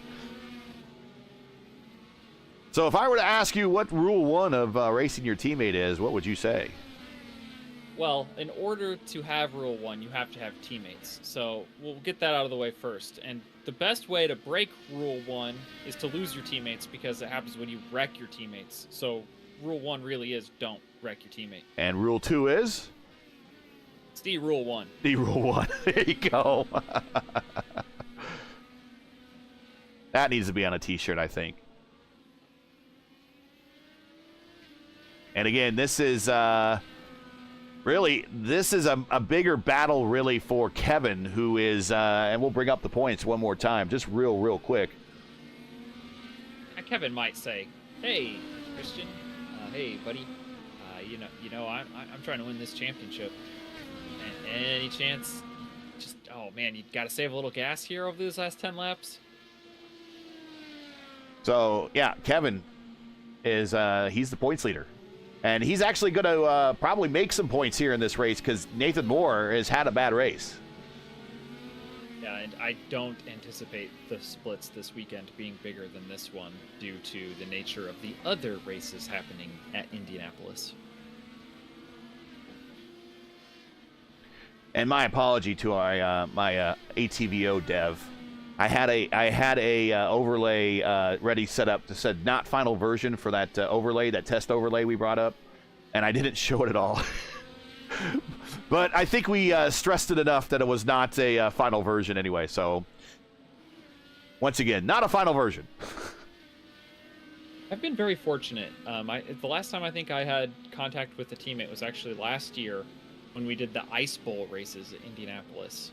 When we had those 3 and 4 wide fixed races. I think Ty and I crashed each other once or twice, and then Brian Campbell netcoded me a couple times last season, but that wasn't my fault, and it wasn't really his fault either, but he just had really bad internet at the time. But other than that, I've been really fortunate to not have had any run-ins really with my rogue teammates.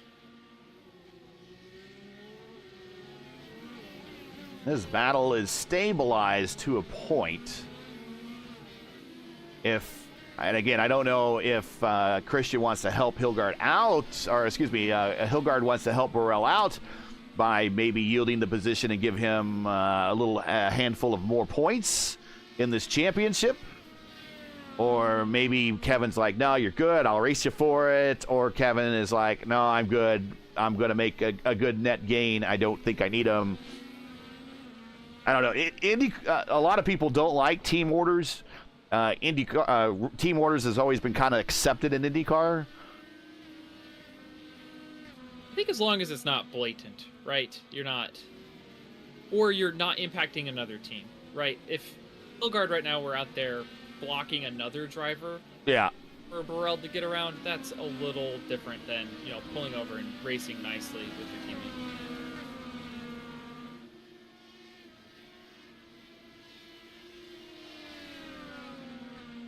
Hilgard on the lap traffic. That's Adam Zooks. Had a bit of a long day.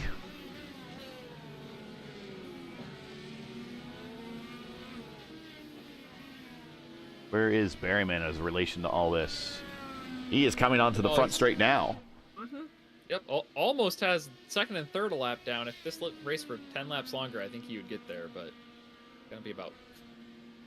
No, I don't want it to be another 10 laps longer. I need a little bit of a break before 500 miles later tonight. I think you might want one too. Gary, I said if.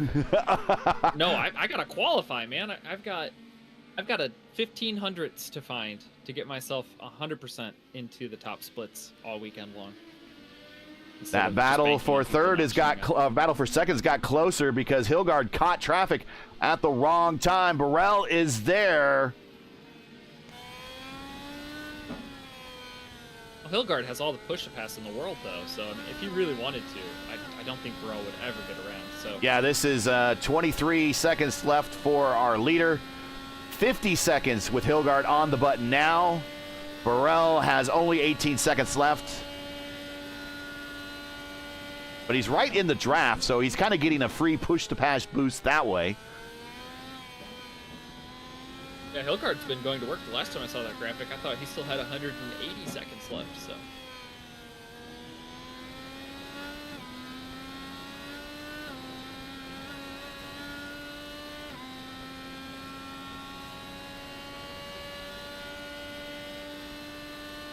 And I often have to explain the teammate dynamic with IndyCar, at least in real life, because a lot of Formula One fans are kind of making the transition to IndyCar or trying to learn IndyCar, and they're like, why are IndyCar teammates friendly with each other? That's always been the case with IndyCar. Your teammate is your best friend. Your enemy is really your enemy, unlike Formula One, where your enemy is not only your enemy is also your teammate, which Caleb Just Bashir has spun again. This seems time like Ohei, odd. At the end of the Holman Straight, Brashear and Ohei came to grief.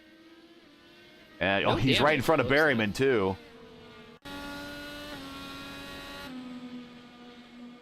Here's that replay right here. Oh, Olivia was a little excited on that one. She just sent it. And booted Caleb, unfortunately.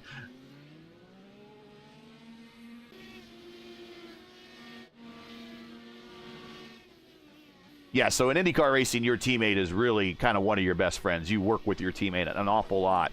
And you see that especially in preparation for the Indy 500, where a lot of the teams will go out there and kind of get in line and race with and practice with each other. You don't see that in Formula One.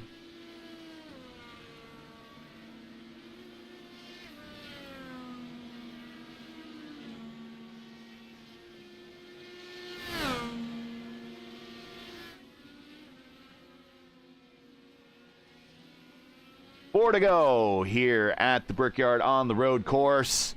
Peter Berryman, well, here's the level of dominance that, yeah, he's led them all. And he's got the purple lap, and he had the pole. So we're going to Denny's Grand Slam. Eggs sound good right now. Eggs, I'll take eggs any time of the day. I don't care.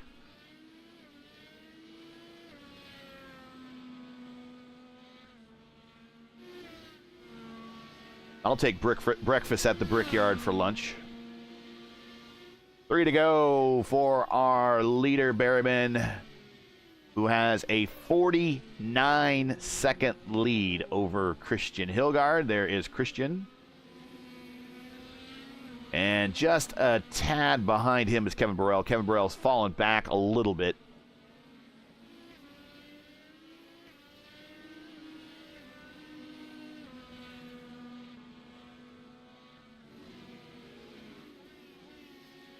And they're in the north end of the racetrack, or south end of the racetrack there in the short chute. That's Hilgard and Burrell. And Berryman's at 7 down the Holman Straight already. That's how big of a lead he is.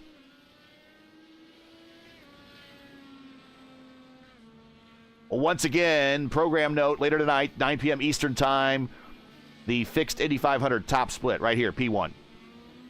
Don't miss it. Warm-up race. I guess you can call it a warm-up race.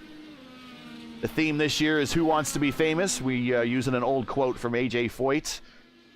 Indianapolis, A.J. Foyt didn't make Indianapolis famous. Indianapolis made A.J. Foyt famous. I love it how A.J. talks about himself in the fourth person, or the third person. He's like The Rock. I mean, they have... Is there an A.J. Foyt the 5th yet? Okay, so Foyt the 4th is married to one of the Ursay daughters. So I don't think there's a 5th yet. I don't know. I don't even know if she took his name. I think they're married. And if you don't know who the Ursays are the family that owns the Indianapolis Colts.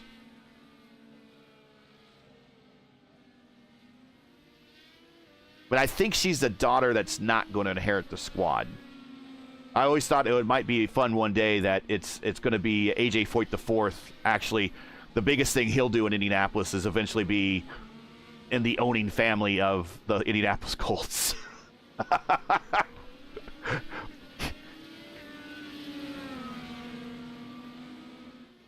And we see Berryman coming to the white flag, taking a shot here on Olivia. Olivia's going to go down another lap, unfortunately. She is at 11th. I think it's a pretty good showing despite how long this race is. This is a long, hard race. Yeah, depending on what you have your wheel set at, yeah. It's really difficult to get to go slow, flat corners. You've got to really turn the wheel on the car to get it to get planted in those sections. And I don't mind the IIS races being 100% broadcasted and bringing those to you guys. I think it's a lot of fun. I think it adds to the realism of the sim. The one race that I don't like at 100%, and it just takes forever, is Laguna Seca. That's a lot of race. That's a long race. 24. What's that? I was gonna say the Daytona 24. So we don't get much in the Daytona 24 broadcasts around here, but on the IndyCar side of things, it seems like for whatever it is, Laguna Seca races take forever. But not taking forever and almost done with a heck of a stomping on the field today. Wire to wire at the top split here race on Friday. Peter Berryman gets a dominant win, leads them all, gets the Grand Salami, and he is your winner here at the Indy GP.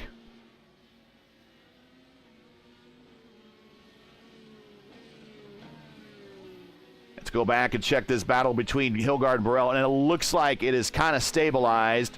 And as Burrell exhausted all his push to pass there on the Holman straight, and they do have one car in Jarno Kausch that is kind of buffering them at the moment. And these guys will come along and finish on the lead lap. So your podium finishers here today. Again, let's make sure they get to the finish line. We've seen that happen before.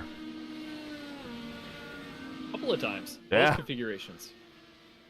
Burrell on second, or Hilgard second, and Burrell third. They will finish on the lead lap, just your podium today. Makes it easy for timing and scoring.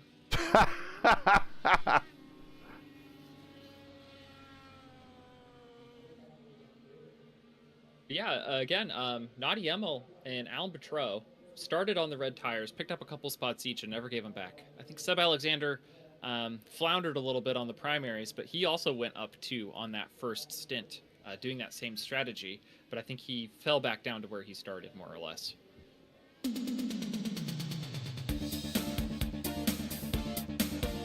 Peter Berryman, your winner by a million miles. It was 51 seconds, but it might as well have been a million miles. Christian Hilgard second.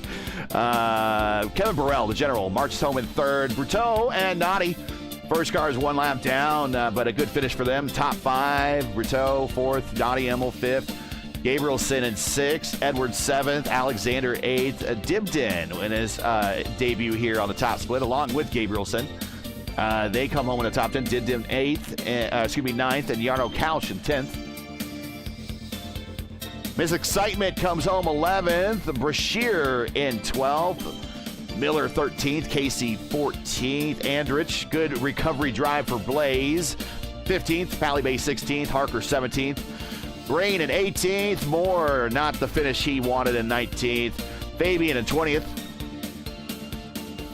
And the remainder of your 28-car field: Green, Pogdal, Campbell, Sukes, Onager, Sesford, Weiser, and Kent.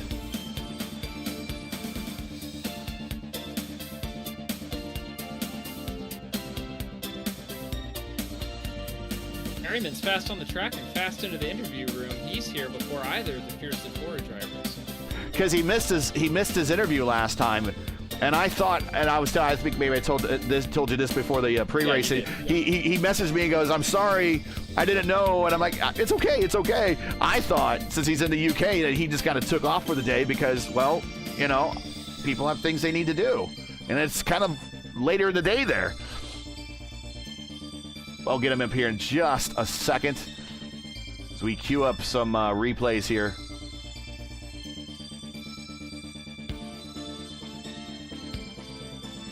Hilgard and Burrell now, so whenever you're ready, Gary, I can pull them. Stand by.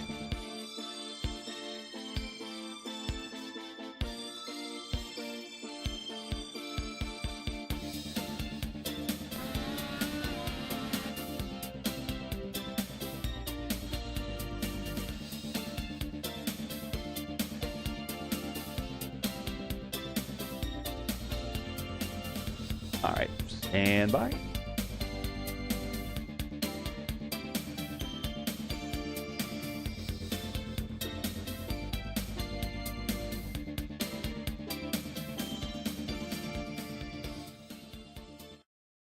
All right, there we go.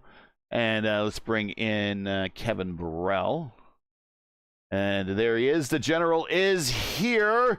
Hey, it looks like a good day overall for you. Finished third. I know you got it close there at a point with your teammate for second. kind of I guess at times a boring race out there with everyone kind of spread out and with the dominance that Peter put on out there. But a good day points-wise for you, and one of your chief rivals, Nathan Moore, kind of had a bad day. So you're looking to extend that lead, and that's kind of what you got out of this. Talk about your race, and I got a follow-up question for you. Yeah, I mean, the only big major mistake I think really that I made was just starting on the primes and having alt runners behind me pass me. I mean, if I'd been I got a little distracted by the wreck behind me, like that was a bit scary. And then once I dropped the draft of Christian, like that whole stint just kind of, but like 8 laps in, I was like 8 seconds down from him. And, we just obviously ran an entire stint where I only lost like 3 seconds to him. So that should kind of tell you how jacked up it was at the start. And that's just unfortunate. But overall, pretty decent. Christian was a bit faster than me. And then Peter was just in a different universe, breaking the limits of physics.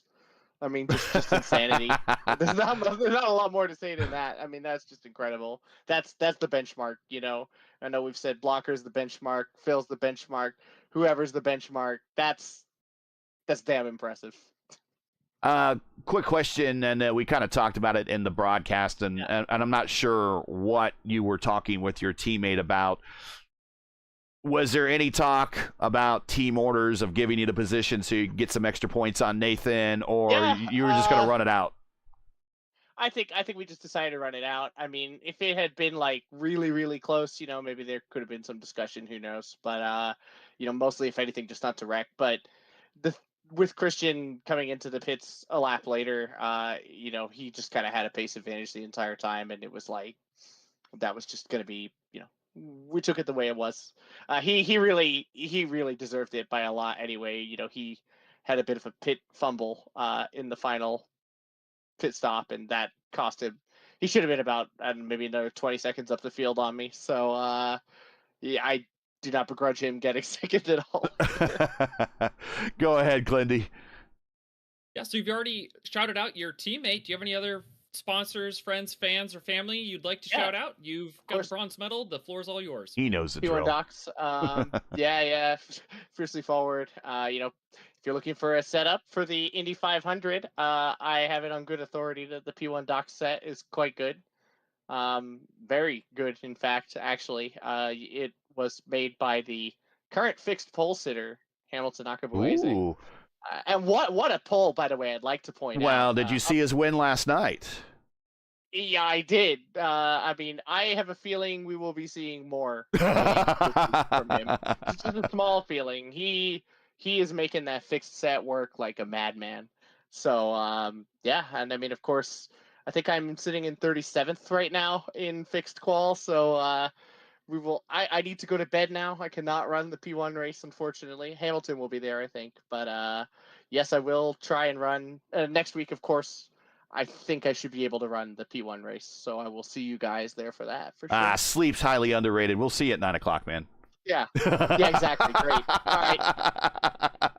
All right, Kevin, congrats on the P3, extending your points lead in the IIS Championship. We'll catch you, we'll definitely see you at the Indy 500K when that comes up next, but we'll see you hopefully before then in something else when we bring you one of these other broadcasts. But congrats on today. Great P3.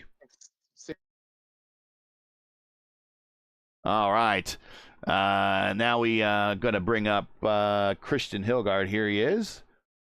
And here is Christian Hilgard. It's almost the best of the rest today with the way that Peterman kind of ran from everybody. Congratulations for being best in class. Thank you, I guess. Was there anything that you could have done for him, or he was just that much better than everyone else? I think he just had a tenth or two, and obviously, I don't think the gap of 50 seconds is actually. It actually reflects the pace advantage he had. He was, like I said, definitely quicker.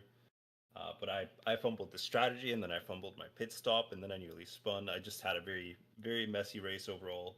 I think realistically, maybe I could have gotten within like 15 seconds, 20 seconds, but not the way I ran this race. Go ahead, Glendy. Yeah, Christian, I know that we talked to Kevin a little bit about team orders, but he said you had a messy last pit stop, and I'm afraid that we missed that. Did you just slide through the box, or what had happened? Oh, much worse than that. So the strategy here was to run the primaries 3 times and the alternates 1 time. But because I accidentally ran the alternates at the second stint, that was sort of the plan A. But then we realized it was actually not a good plan, so we were just going to go primaries. I forgot to execute on that. But then coming into the box for the final stop, the stint being quite a lot shorter for the final run to the finish, I was like, should I actually go alternate? Should I go primaries? And I was contemplating that and browsing through my black boxes and whatnot. And as I go into my pit box, I don't actually go into my pit box. I stop beside it instead. Ooh. And it took me a few seconds to realize that. So I ended up losing all of my gap to Kevin, which was 15, 16 seconds at that point. Oh. So that's what happened there. And as for team orders, my Discord also crashed, just to make matters worse. So I didn't actually have couldn't talk to Kevin about it. But I wanted to get my second place back after that pit stop fumble, and it did occur to me for a second that maybe I should just let Kevin have it. But it's not that many points difference between P2 and P3. So if that makes a difference in the championship in the end, my apologies to Kevin. But my impression right now is that he's got it covered pretty comfortably over Nathan. Yeah, you'll have to owe him some bubble tea or something. But definitely having Discord open while you're racing allows for the teammates to check in on the strategy and make sure everything's checked the way it needs to go. I know that we talk about pit strategy and the maps or the gears on ovals all the time under yellow. So unfortunate for you today, but you did earn the silver medal. So you can shout out any friends, family, sponsors, or other teammates you'd like while you've got the floor, Christian. Yeah, big shout out to Kevin, first of all. We're doing a little bit of setup work. Mostly it was just the P1 dock set that we ran, and then we made a few tweaks to it just to make it just a tiny bit better for these conditions. But nonetheless, he's been doing good work this week. Also, shout out to the rest of my Fiercely Forward teammates, Hamilton, Sam, and Luis. They were all in the voice call with us until my Discord crashed, and keeping us entertained in what was kind of a little bit of a boring race for some stretches. And also big shout out to Nick Sudik, who's been running a lot of fixed qual this week. And yeah, obviously shout out P1 Docs. Kevin mentioned it, so I won't repeat too much of what he said. But yeah, if you want an Indy 500 set, that's the one to get, I think. And that's it, I think. Well, congratulations, nevertheless. I know you're not necessarily happy with some of the mistakes, but end of the day, we're all human, and we feel you. We've been there before, so if you didn't make mistakes and were perfect all the time, then we begin to wonder if there's a bot driving that car. So it's good that you're just like us. You're mortal. Indeed, and no difference on the results, so who cares at the end of the day? Congrats on the P2. Best of luck in your upcoming Indy 500s. I know you'll be in one of them or many of them, so hopefully we'll let to see how well you do on the boards when people start posting up their results. But best of luck and good luck. Congrats here today on the P2. Yeah, appreciate it, and thanks for the broadcast, guys. No problem. Our pleasure. And not very happy with those little mistakes, but when you invest a lot of skin in the game and a lot of time practicing, sometimes you're just like, I know better than that. I shouldn't be making those mistakes, and that's kind of what it sounded like coming from Christian. There's a little bit of frustration, but I mean, from a human point of view, again, we're all human. We all make mistakes.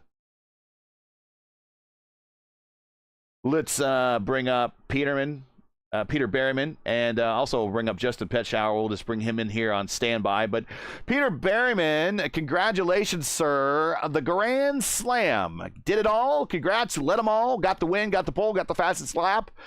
I don't think there was anything you didn't quite accomplish today that you may wanted to accomplish. You could tell me that.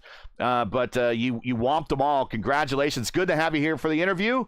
Talk about your race, because I know at some points there might have been some excitement around you with some of the lap traffic, but other than that, you're just kind of making laps out there and not making mistakes.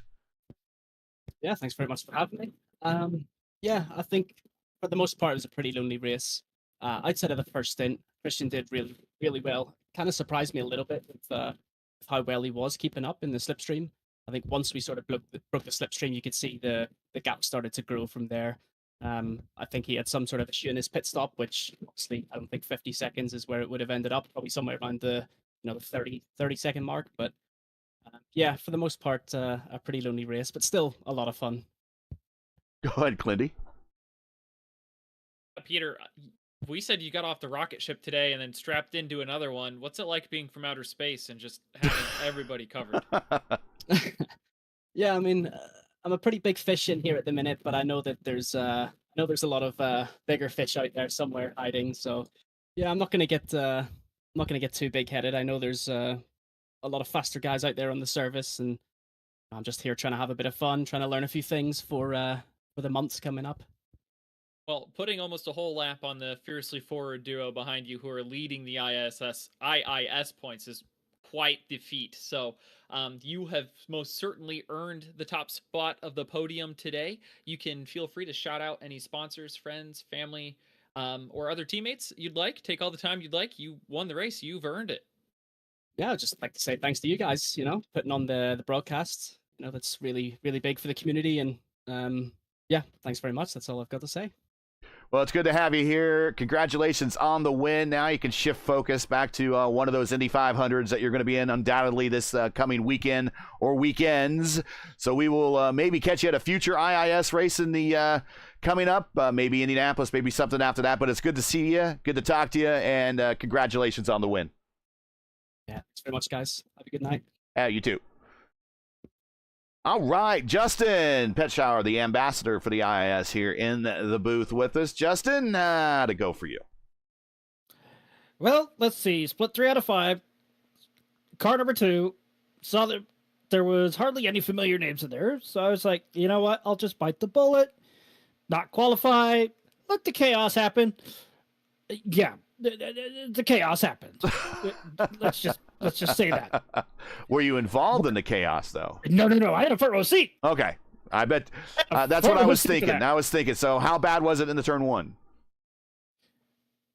Not as bad as it was, but coming out of turn 1, going to 2 and 3, a couple of cars went off, and then it happened again the next lap later, and so forth. There was just argy-bargy, dodgy, all kinds of stuff. We actually finished better than we did last year, and for once, Chad Canals didn't threaten mutiny on us. And so what did you finish? 13th. Okay. Top 15, not too bad. 20. Well, there's 28 cars in your split? Oh, yeah. Okay. That's not bad. I mean, in the top half of the field. I will say this. I'm actually glad to see that we had this many people sign up, because I guess everybody wants to basically, like what we were talking about earlier, let's just get this out of the way and then put the focus on the Indy 500 starting tonight, maybe even next week, before we come back here again 2 weeks later, literally the week of Memorial Day weekend for the 500K.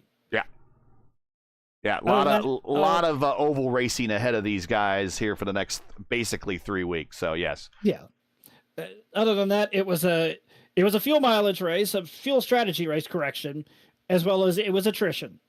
Even in overcast conditions, which I'm just going to say this, it's supposed to be sunny in real life at the Brickyards tomorrow. Why couldn't we do that? I know they're trying, but can we at least get it to where we can run the actual real world conditions the week of? And it's not that hard to program it in. Generate the sessions so people can test drive and practice on Monday, and I think they use the weekend model from the week before. All right, Clindy. That answers that. Clindy, any final thoughts on the day? I appreciate you pinch hitting, getting in here for Ryan and Antonio on this special Friday broadcast. I know you have a packed evening ahead of you, but before we let you go, any final thoughts here from the Brickyard, at least at the GP, before you transition over to the Oval? No place I'd rather be than in the booth with you on a Friday afternoon, Gary. Bull. IIS is always a treat. Yeah, last week proved that, didn't it? But you got to keep a face on for the audience, I guess. But Indy GP always seems to deliver really good battles. I loved that we had a 6-car dogfight for the first third of the race for the back half of the top 10.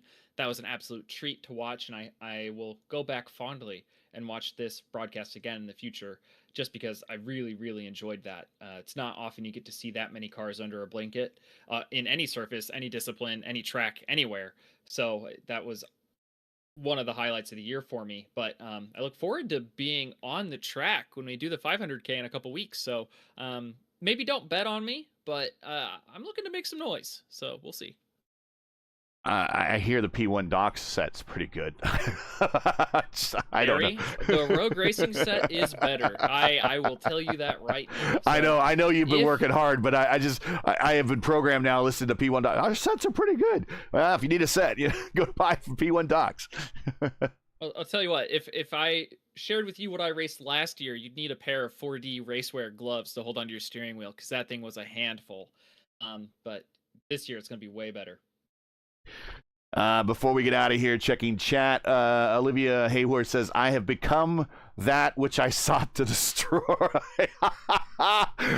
We all make mistakes, so hey, it's fine. Jimmy says Berryman took everyone out behind the woodshed and whomped them. Yeah, if there's anything worse than the woodshed, I think he pretty much did that today, but that is a very accurate statement. Thank everybody in chat for showing up. We appreciate it. Don't forget, one more time, and I'll talk about it in the outro, 9 p.m. Eastern time tonight, fixed Indy 500 top split right here on P1. Set the reminder. I got the thumbnail up for it. Not a lot of detail in it. I'll add some more detail here later, but it's just it's a placeholder, so you know that where we will be at 9 p.m. Eastern time, right here at the Brickyard top split fixed Indy 500 for that Friday 9 p.m. Eastern time slot. That's it. We're going to give everyone back the rest of their Friday afternoons, and we will get on with our evenings in preparation for the big Indy 500s. So let's get on out of here.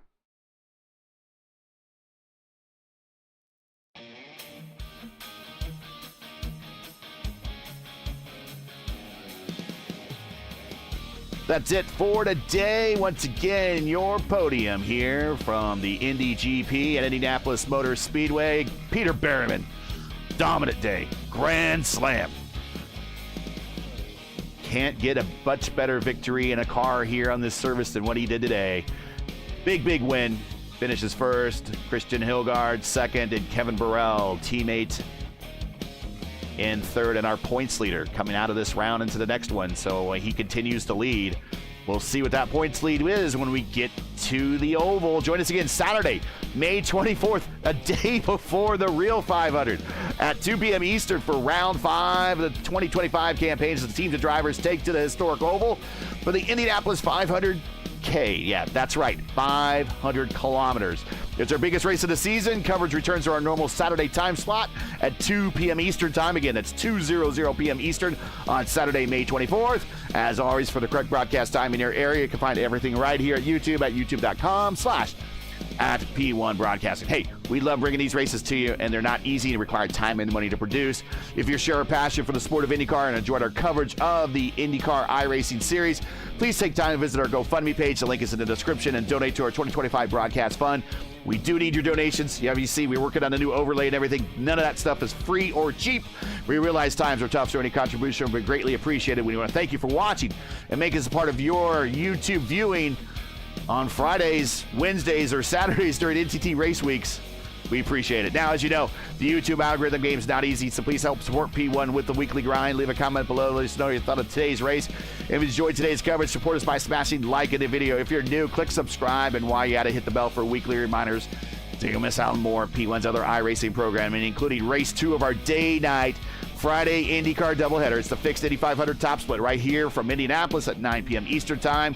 Join me and a cast of others. We'll be bringing you one of the biggest fixed 500 races of the year. Again, 9 p.m. Eastern time. Do not miss it.